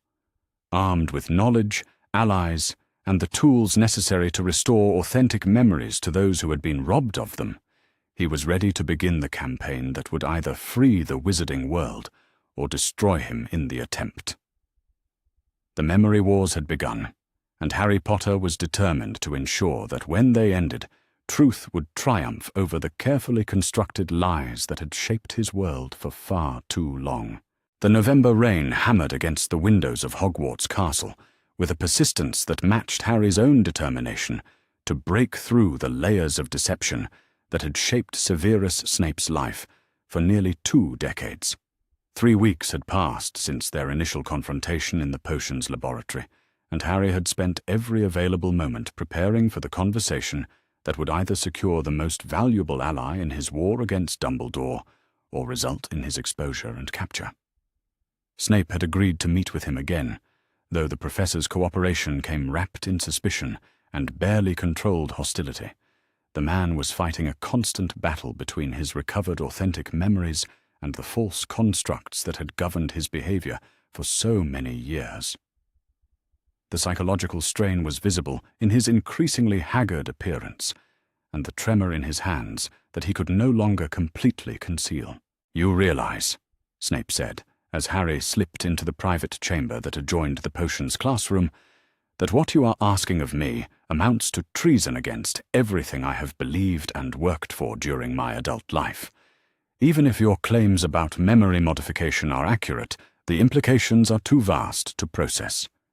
Harry had anticipated this resistance and had prepared accordingly. From his expanded satchel, he withdrew a collection of documents and magical artifacts that represented weeks of careful research and investigation. Each piece of evidence had been chosen not just for its factual accuracy, but for its emotional impact on a man whose entire identity had been constructed around guilt and the desperate need for redemption. "I'm not asking you to take my word for anything," Harry replied, as he arranged the materials on the table between them. "I'm asking you to examine evidence that you can verify independently and then make your own decision about what it means." The first document was a letter in Lily Evans' handwriting, dated just 3 months before her death. Harry had discovered it in a collection of personal papers that had been stored in one of the Potter family vaults, apparently overlooked during Dumbledore's systematic looting of his inheritance. The letter was addressed to Severus Snape, though it had clearly never been delivered. "My dear Severus," the letter began in Lily's familiar flowing script, "I know that our friendship ended badly, and I know that you blame yourself for the role you played in that ending. But I want you to understand that I have never stopped caring about you or believing in your capacity for goodness, even when your choices made it impossible for us to remain close." Snape's hands shook as he read the letter, his black eyes fixed on words that contradicted everything he remembered about his final interactions with the woman he had loved. The letter went on to describe Lily's hope for his eventual redemption, her belief that he could find a path away from the darkness that had claimed so many of their generation, and her willingness to help him make that transition if he would accept her assistance. "She tried to reach out to me," Snape whispered, his voice barely audible above the sound of rain against the windows. "But I never received this letter. I remember our last conversation as harsh and final, with her telling me that she could never forgive me for what I had become." "That conversation was real," Harry confirmed, consulting his notes about the memory archaeology work they had performed. "But it wasn't your last conversation. According to the magical resonance patterns in your modified memories, there were at least 3 subsequent interactions that have been completely erased from your consciousness. This letter refers to arrangements that were made during those missing conversations." The next piece of evidence was even more damaging to the official narrative that had governed Snape's life. Harry had discovered a series of magical photographs that showed Lily and Severus meeting secretly during the months before her death, their body language and expressions suggesting the renewal of their friendship rather than the permanent estrangement that Snape remembered. "Look at her face in this photograph," Harry said, pointing to an image that showed Lily laughing at something Severus had said. "Look at how she's looking at you. Does this seem like the expression of someone who hates you and considers you irredeemable?" The photographs told a story that was completely different from Snape's recovered memories. They showed a gradual reconciliation between 2 old friends who had been driven apart by the political tensions of their time, but had found a way to rebuild their relationship despite the obstacles that surrounded them. More importantly, they showed Lily actively working to help Severus find alternatives to the dark path he had been following. "She was trying to save me," Snape said, his voice filled with wonder and pain in equal measure. "Even after everything I had done, even after I had chosen the Death Eaters over our friendship, she was still trying to find a way to bring me back to the light." "And you were responding to her efforts," Harry added, producing another document that showed Severus had been secretly providing information about Death Eater activities to someone he trusted completely. "These intelligence reports were written in your handwriting and contain information that could only have come from someone with access to Voldemort's inner circle. You weren't just considering redemption. You were actively working toward it." The implications were staggering. Severus Snape had not been a loyal Death Eater who switched sides only after Lily's death, as his modified memories suggested. He had been working as a double agent for months before the attack on Godric's Hollow, secretly undermining the very organization he appeared to serve. More significantly, his change of heart had been motivated not by guilt and grief, but by love and hope for a better future.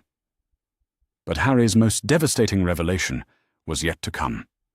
From his collection of evidence, he withdrew a memory vial that contained what appeared to be a direct recording of a conversation between Dumbledore and Severus that had taken place just days after the Potters' deaths.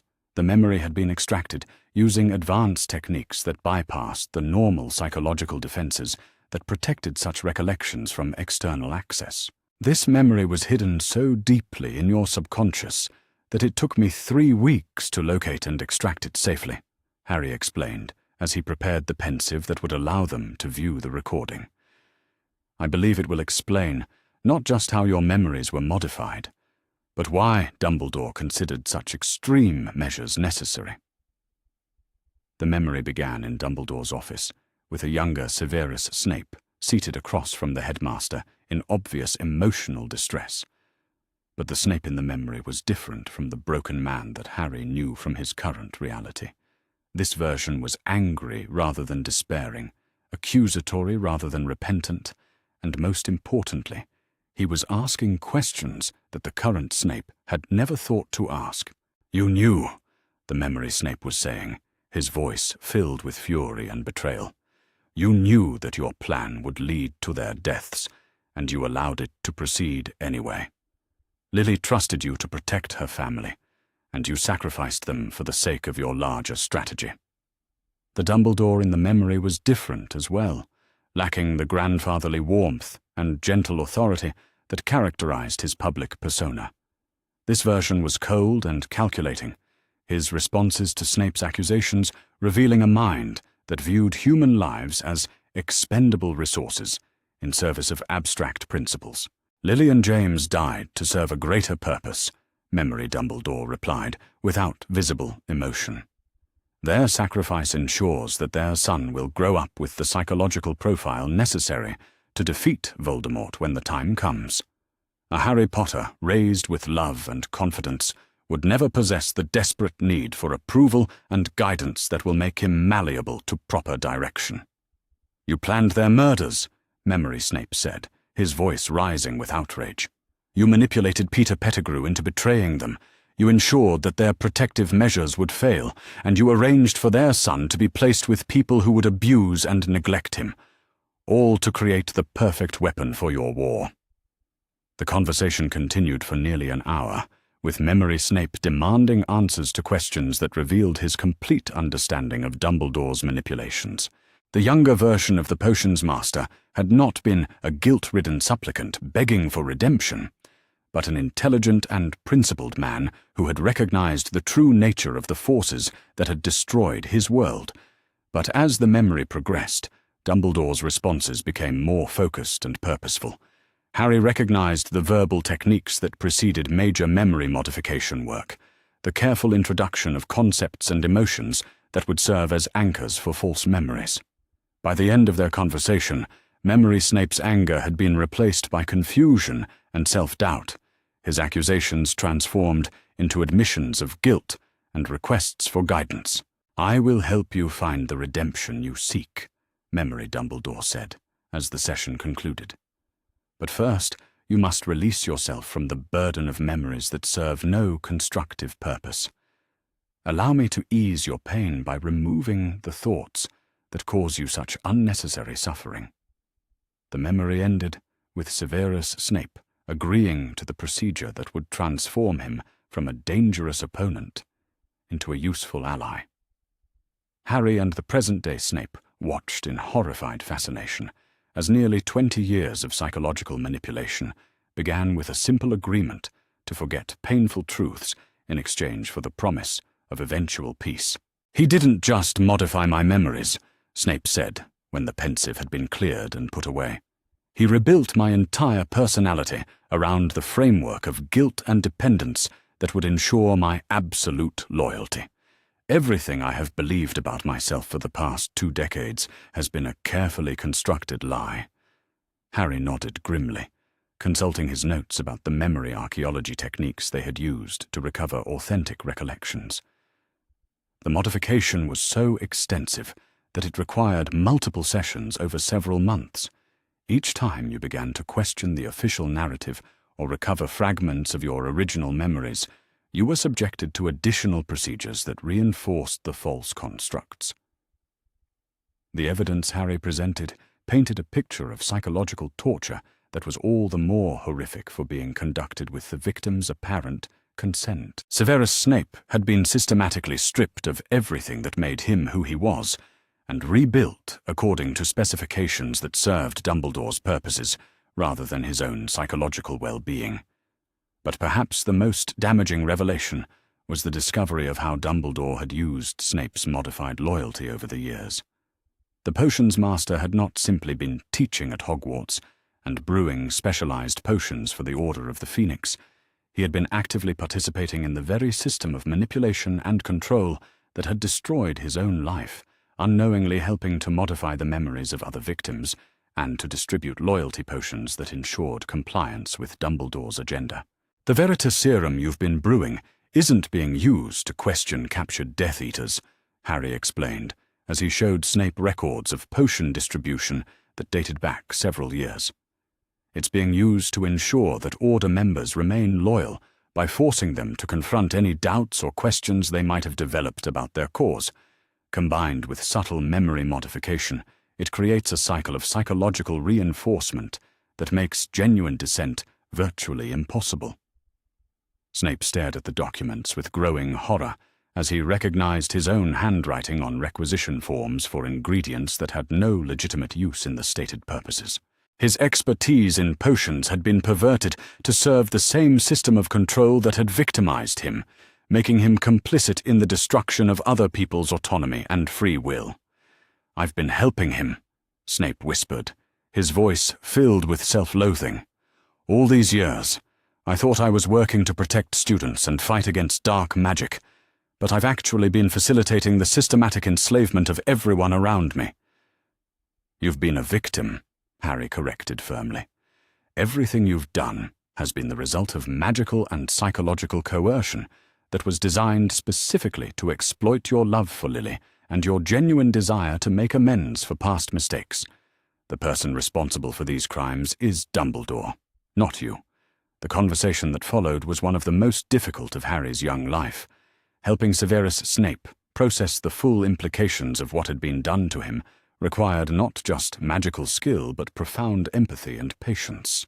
And the man was experiencing what amounted to a complete psychological breakdown as he struggled to reconcile 20 years of false memories with the authentic experiences that were slowly being restored. But as the night progressed, and Snape's understanding of his situation became clearer, his response began to shift from self-recrimination to righteous anger. The love he had felt for Lily Evans had been real, but it had been weaponized against him in ways that perverted its essential nature. His desire for redemption had been genuine, but it had been exploited to make him complicit in the very kinds of evil he had sought to escape. "What do you need from me?" Snape asked, as dawn began to break over the Scottish Highlands. "I assume you didn't go to all this trouble simply to make me feel better about my past. You have a plan for using this information against him." Harry had indeed been preparing for exactly this question, and his answer had been carefully calculated to appeal to both Snape's genuine desire for justice and his practical understanding of magical politics. "I need a double agent," he said simply. "Someone who can continue to appear loyal to Dumbledore while actually working to gather evidence and protect potential victims." The role he was proposing for Snape was dangerous in the extreme, requiring the professor to maintain his facade of grateful loyalty while actively sabotaging the system he appeared to serve. But it was also the kind of work that would allow Snape to use his considerable skills and knowledge in service of genuine rather than perverted redemption.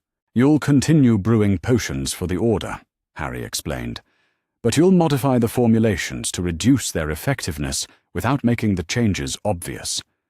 You'll continue participating in memory modification procedures, but you'll introduce subtle flaws that will make it easier for us to restore the victim's authentic recollections later. Most importantly, you'll help us identify and protect potential targets before they can be subjected to the same kind of psychological destruction that nearly broke you." Snape's agreement to the proposal was not immediate, But Harry could see the professor weighing the risks and benefits with the kind of analytical thinking that had made him such a formidable spy during his Death Eater years. The man was clearly terrified of the potential consequences if their deception was discovered, but he was also motivated by a burning desire to strike back against the forces that had stolen his life and perverted his love. "I want to help restore Lily's research," Snape said finally. "The memory modification techniques that have been used against me and others represent a perversion of healing magic that she originally developed. If we're going to fight this system effectively, we need to understand not just how it works, but how it can be reversed safely and completely." The request revealed the depth of Snape's commitment to their cause, as Lily's research had been among the most closely guarded secrets in the Potter family grimoire. But Harry had already decided that Severus Snape's redemption required not just freedom from false memories, but active participation in the work of healing others who had suffered similar violations. "Her techniques are based on the principle that authentic memories possess a kind of magical resonance that can never be completely suppressed," Harry explained as he began outlining the theoretical framework they would need to master. "Even the most sophisticated false constructs retain traces of the original experiences they were designed to replace. With the right tools and sufficient skill, we can restore what has been stolen while minimizing the psychological trauma that usually accompanies such procedures." The partnership that developed between Harry and Severus over the following weeks was unlike anything either of them had expected. The professor's expertise in potions and his intimate knowledge of Dumbledore's methods proved invaluable in developing more sophisticated approaches to memory restoration and psychological healing. Meanwhile, Harry's training in Guardian magic and his access to Potter family knowledge provided the theoretical foundation that made their work possible. Their first collaborative success came with the restoration of Professor Vector's memories, which had been modified to suppress her natural curiosity about certain mathematical inconsistencies in official ministry records. The process took 3 sessions, spread across 2 weeks, but the results exceeded their most optimistic expectations. Not only were Vector's original memories completely restored, but the professor experienced no lasting psychological trauma from the procedure. More importantly, Professor Vector became their 3rd faculty ally, bringing with her not just personal loyalty, but access to the kinds of analytical tools that would be necessary for expanding their work to larger numbers of victims. Her expertise in arithmancy proved particularly valuable in developing mathematical models that could predict the long-term stability of memory modifications and identify the optimal timing for restoration procedures. "We're not just fighting individual cases of memory modification," Vector observed during one of their clandestine planning sessions. "We're fighting a comprehensive system that has been designed to reshape the entire structure of magical society. The mathematical complexity of what Dumbledore has accomplished is actually quite impressive, even though its moral implications are horrific."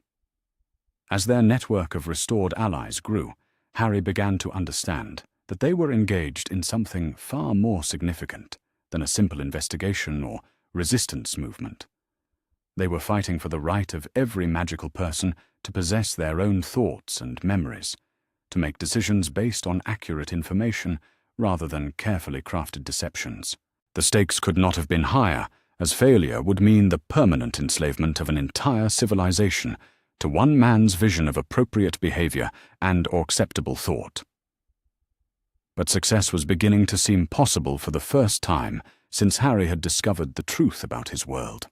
With Severus Snape's knowledge, Professor Vector's analytical skills, and the growing list of faculty members who had been successfully restored to psychological freedom, they possessed the tools necessary to challenge even Dumbledore's sophisticated systems of control.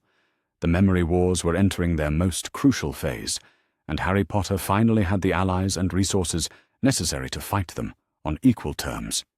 The boy who had been designed as the ultimate weapon in someone else's war was instead becoming the leader of a revolution that would either restore truth and freedom to the wizarding world or destroy him in the attempt. The Order of the Phoenix meeting was scheduled for December 15th, 3 days before the start of Christmas holidays, in the kitchen of number 12 Grimoire Place. Harry had learned of the gathering through Severus Snape, who had received his summons with the same mixture of apparent loyalty and private revulsion that had characterized all his interactions with Dumbledore since his memory restoration. The meeting would provide the perfect opportunity for Harry to observe the full scope of Dumbledore's manipulation techniques and, if circumstances permitted, to begin the process of awakening other Order members to the truth about their beloved leader. Preparation for the infiltration required weeks of careful planning and the development of concealment magic that went far beyond anything Harry had previously attempted. The glamour charms that had served him so well at Hogwarts would be insufficient for deceiving the enhanced magical senses of experienced adult wizards, particularly those who had been trained in detection and counter-surveillance techniques. Instead, Harry drew upon the most advanced guardian magic techniques in the Potter family grimoire, weaving layers of concealment that would render him not just invisible, but essentially non-existent to casual magical observation. The technique he employed was called ghost walking, a discipline that required the practitioner to partially separate their consciousness from their physical form while maintaining enough connection to remain anchored in normal reality.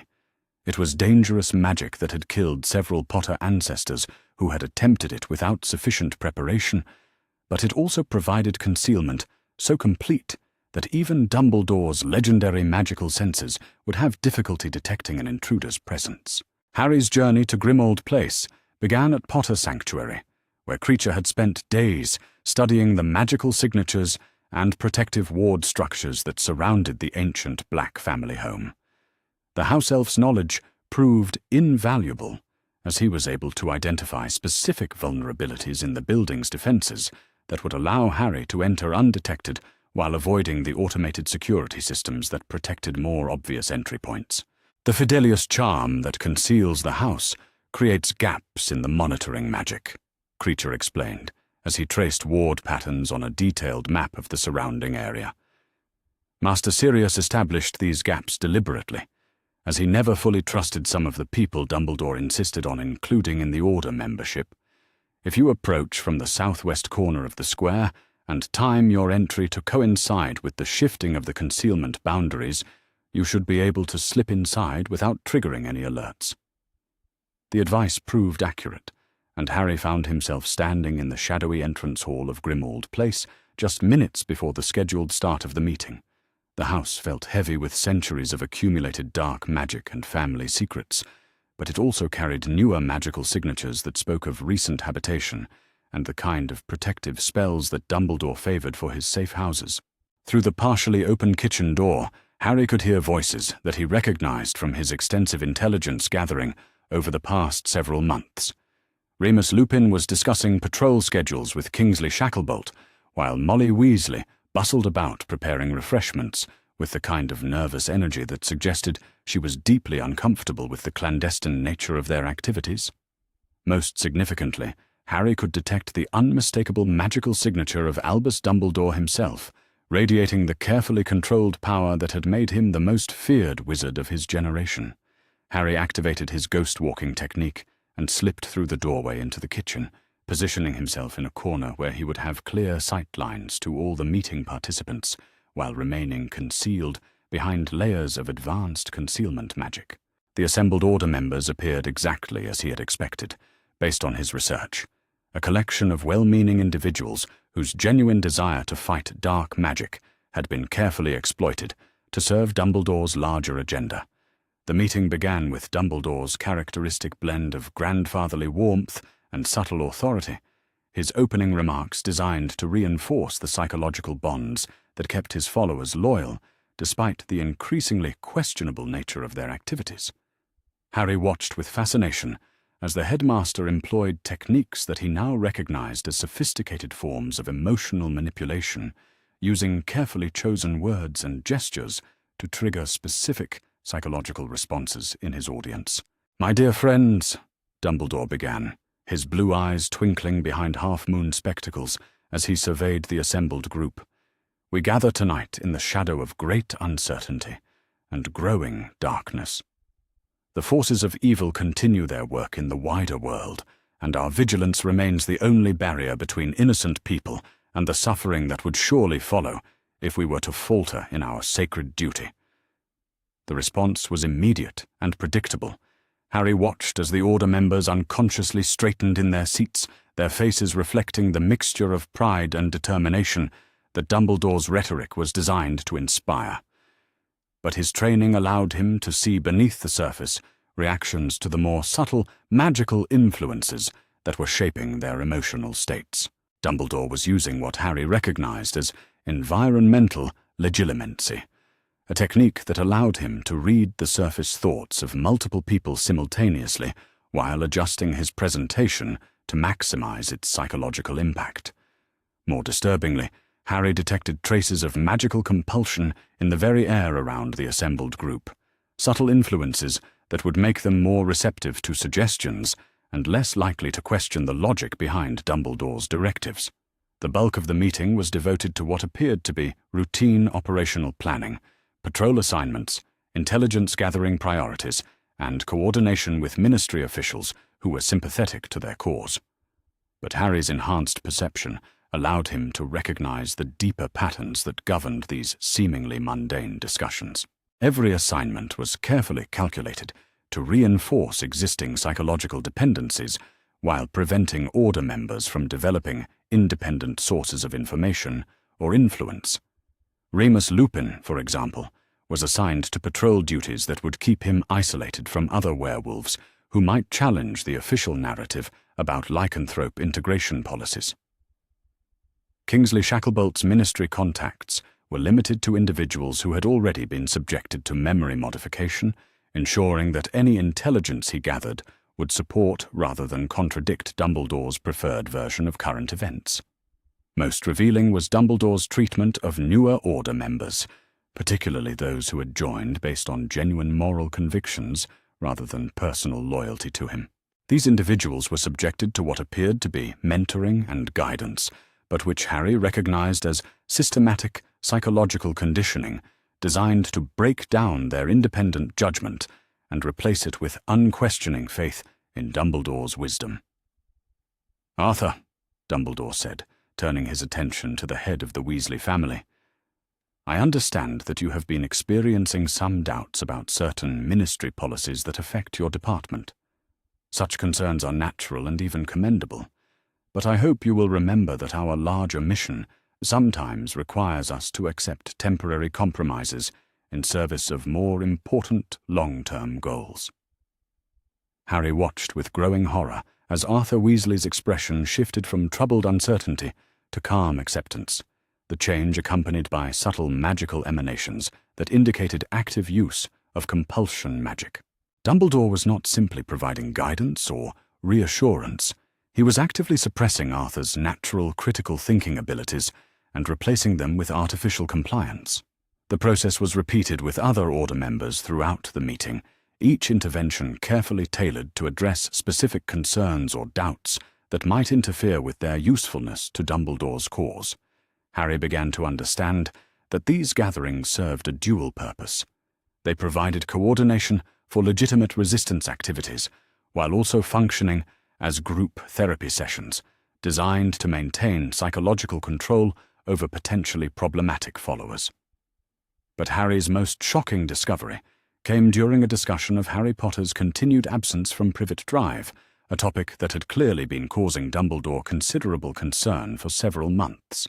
The headmaster's public statements about Harry's disappearance had emphasized his worry for the boy's safety and his determination to locate and protect him. But his private comments to the Order revealed a very different set of priorities. The Potter boy's extended absence represents a significant threat to our operational planning, Dumbledore explained to the assembled group, his tone carrying none of the grandfatherly warmth that characterized his public persona. His psychological conditioning requires careful maintenance, and every day that passes without proper supervision increases the risk that he will develop inappropriate independence, or worse, fall under the influence of individuals who do not share our commitment to the greater good. Molly Weasley, who had been visibly distressed by Harry's disappearance, raised a tentative objection. "Albus, surely the most important thing is that Harry is safe and well cared for. If he has found people who are willing to look after him properly, perhaps we should simply be grateful that he is no longer suffering with those dreadful relatives of his." The response was swift and ruthless.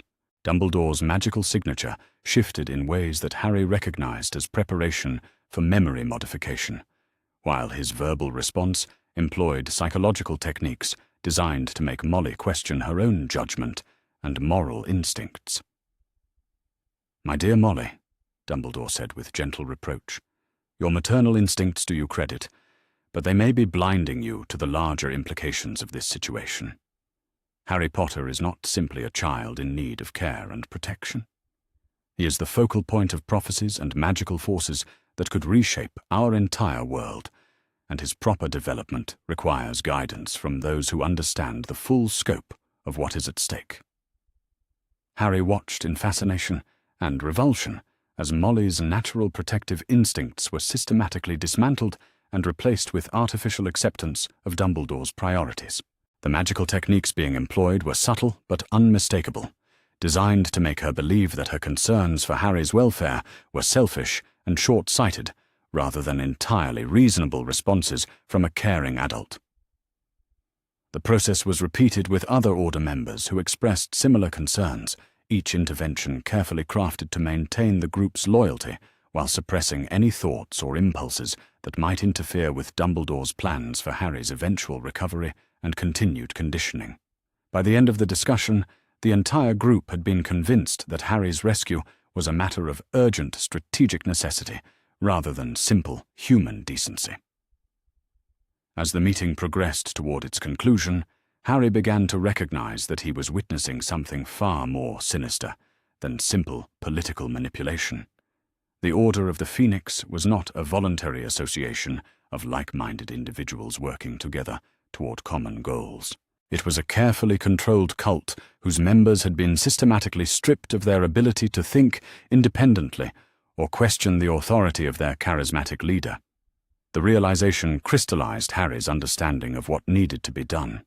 These people were not enemies to be defeated, but victims to be liberated, individuals whose genuine desire to do good had been perverted to serve evil purposes through sophisticated psychological manipulation. They deserved to know the truth about the forces that controlled their thoughts and actions, even if that truth would be painful and difficult to accept. Harry made his decision in the moment that Dumbledore began the meeting's closing remarks, a ritualized recitation of the Order's supposed principles and objectives that served primarily to reinforce the psychological bonds that kept his followers compliant. Instead of maintaining his concealment and slipping away undetected, Harry allowed his ghost-walking technique to lapse and materialized in the center of the kitchen like an avenging spirit, summoned by righteous anger. The reaction was instantaneous and chaotic. Several Order members drew their wands and began casting defensive spells before they had even fully processed what they were seeing, while others simply stared in shock at the apparent resurrection of the boy they had been discussing just moments before. But Harry's training allowed him to remain calm and focused, despite the magical energies crackling around him, his own protective magic deflecting the more dangerous spells, while his presence radiated an aura of peaceful rather than threatening intent. "Please," Harry said, in a voice that carried clearly over the din of shouted spells and startled exclamations, "I'm not here to fight at anyone. I'm here because you deserve to know the truth about what has been done to you." Dumbledore's reaction was perhaps the most telling of all. Instead of expressing joy at Harry's apparent safety or relief at his return, the headmaster's first response was to begin casting the kind of restraining and compulsion spells that were typically used on dangerous prisoners rather than beloved students. His blue eyes, normally so warm and twinkling, blazed with cold calculation as he recognized that his most carefully controlled asset had somehow escaped his influence and become a potential threat to everything he had built. "Harry, my boy," Dumbledore said, as his spells took hold and Harry found himself magically bound to prevent escape or further disruption. You have no idea how worried we have all been about you. But I can see that your extended absence has left you confused and possibly under the influence of individuals who do not have your best interests at heart. Allow me to help you remember who your true friends are." The words were accompanied by the kind of magical pressure that Harry recognized as preparation for massive memory modification, the sort of comprehensive mental restructuring that would essentially destroy his personality and replace it with something more compliant and manageable. But Harry's training in guardian magic and his weeks of preparation had included extensive work on mental defenses specifically designed to resist exactly this kind of attack.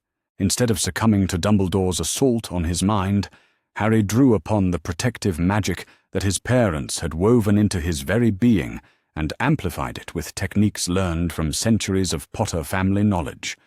The result was a magical explosion of truth and clarity that swept through the kitchen like a cleansing flame, temporarily disrupting the compulsion spells that had been maintaining artificial loyalty among the Order members.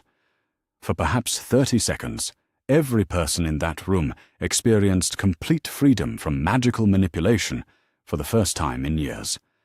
The effect was devastating and transformative, as suppressed memories and authentic emotions suddenly reasserted themselves after being held in check by Dumbledore's careful psychological conditioning. Molly Weasley was the first to break, collapsing to her knees as she remembered the original reasons she had begun questioning certain ministry policies, and the way those questions had been systematically suppressed through magical intervention. Arthur followed moments later, his face contorting with horror as he recalled instances where his natural protective instincts toward his family had been overridden by artificial compliance with Dumbledore's directives.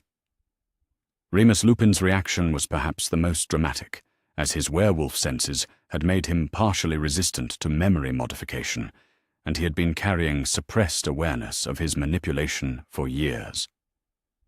The sudden freedom from magical compulsion allowed him to access memories of conversations and incidents that revealed the full scope of how his lycanthrope status had been exploited to ensure his dependence on Dumbledore's protection and guidance. "You've been controlling us," Remus said, in a voice filled with wonder and growing rage. "All these years, you've been reaching into our minds and changing what we think and feel and remember. We're not your allies. We're your prisoners." Dumbledore's response to this mass awakening was swift and ruthless. Drawing upon magical power that exceeded anything Harry had previously witnessed, the headmaster began casting area effect memory charms designed to restore his followers' artificial loyalty while simultaneously attempting to overwhelm Harry's mental defenses through sheer magical force. But Harry was no longer the isolated and vulnerable child that Dumbledore expected to face. His training in guardian magic had prepared him for exactly this scenario, and his weeks of collaboration with Severus Snape had provided him with detailed intelligence about Dumbledore's preferred techniques for mental manipulation. Most importantly, his growing network of allies had been monitoring the meeting through scrying magic and stood ready to provide assistance if the situation escalated beyond his ability to handle alone. The magical battle that followed was unlike anything that had ever taken place in Grimmauld Place, as Harry's protective magic clashed with Dumbledore's compulsion spells in a contest that would determine not just the fate of the individuals present, but the future direction of the entire wizarding world. Windows shattered under the pressure of conflicting magical energies, while the ancient protective wards built into the house's foundations groaned under stresses they had never been designed to withstand. But gradually, Harry's preparation and superior understanding of the situation began to tell. Each of Dumbledore's attacks was met with specific countermeasures that had been developed through careful study of his methods, while Harry's own offensive spells were designed not to harm, but to heal, restoring authentic memories and breaking magical compulsions that had held his opponents captive for years. One by one, the Order members broke free from Dumbledore's control and began to understand the true nature of their situation. Some, like Kingsley Shacklebolt, reacted with the kind of professional detachment that came from years of law enforcement training. Others, like the Weasley parents, were devastated by the realization of how their genuine love for their children had been manipulated to serve purposes that actually endangered those same children. But perhaps the most significant moment came when Sirius Black, who had been watching the proceedings with the kind of stunned disbelief that suggested his own memories were beginning to reassert themselves, suddenly stepped forward and placed himself between Harry and Dumbledore's continued magical assault. "Enough," Sirius said, in a voice that carried the authority of his ancient bloodline and his natural magical power. "I don't fully understand what's happening here, but I know my godson when I see him, and I know magical coercion when I feel it being lifted from my mind. Whatever you've done to us, Dumbledore, whatever you've made us forget or believe or accept, it ends now." The intervention of his godfather provided Harry with the breathing space he needed to complete the restoration process for the remaining Order members, breaking the last of the compulsion spells that had held them in artificial compliance with Dumbledore's agenda. When the magical energies finally subsided, and the kitchen fell silent, Harry found himself facing a group of adults who were seeing him clearly for the first time in his life. "Hello," Harry said simply, allowing his concealment magic to fade completely so that they could see him as he truly was, rather than as Dumbledore's carefully crafted weapon. "I'm Harry Potter, and I have some things to tell you about the man you've been following."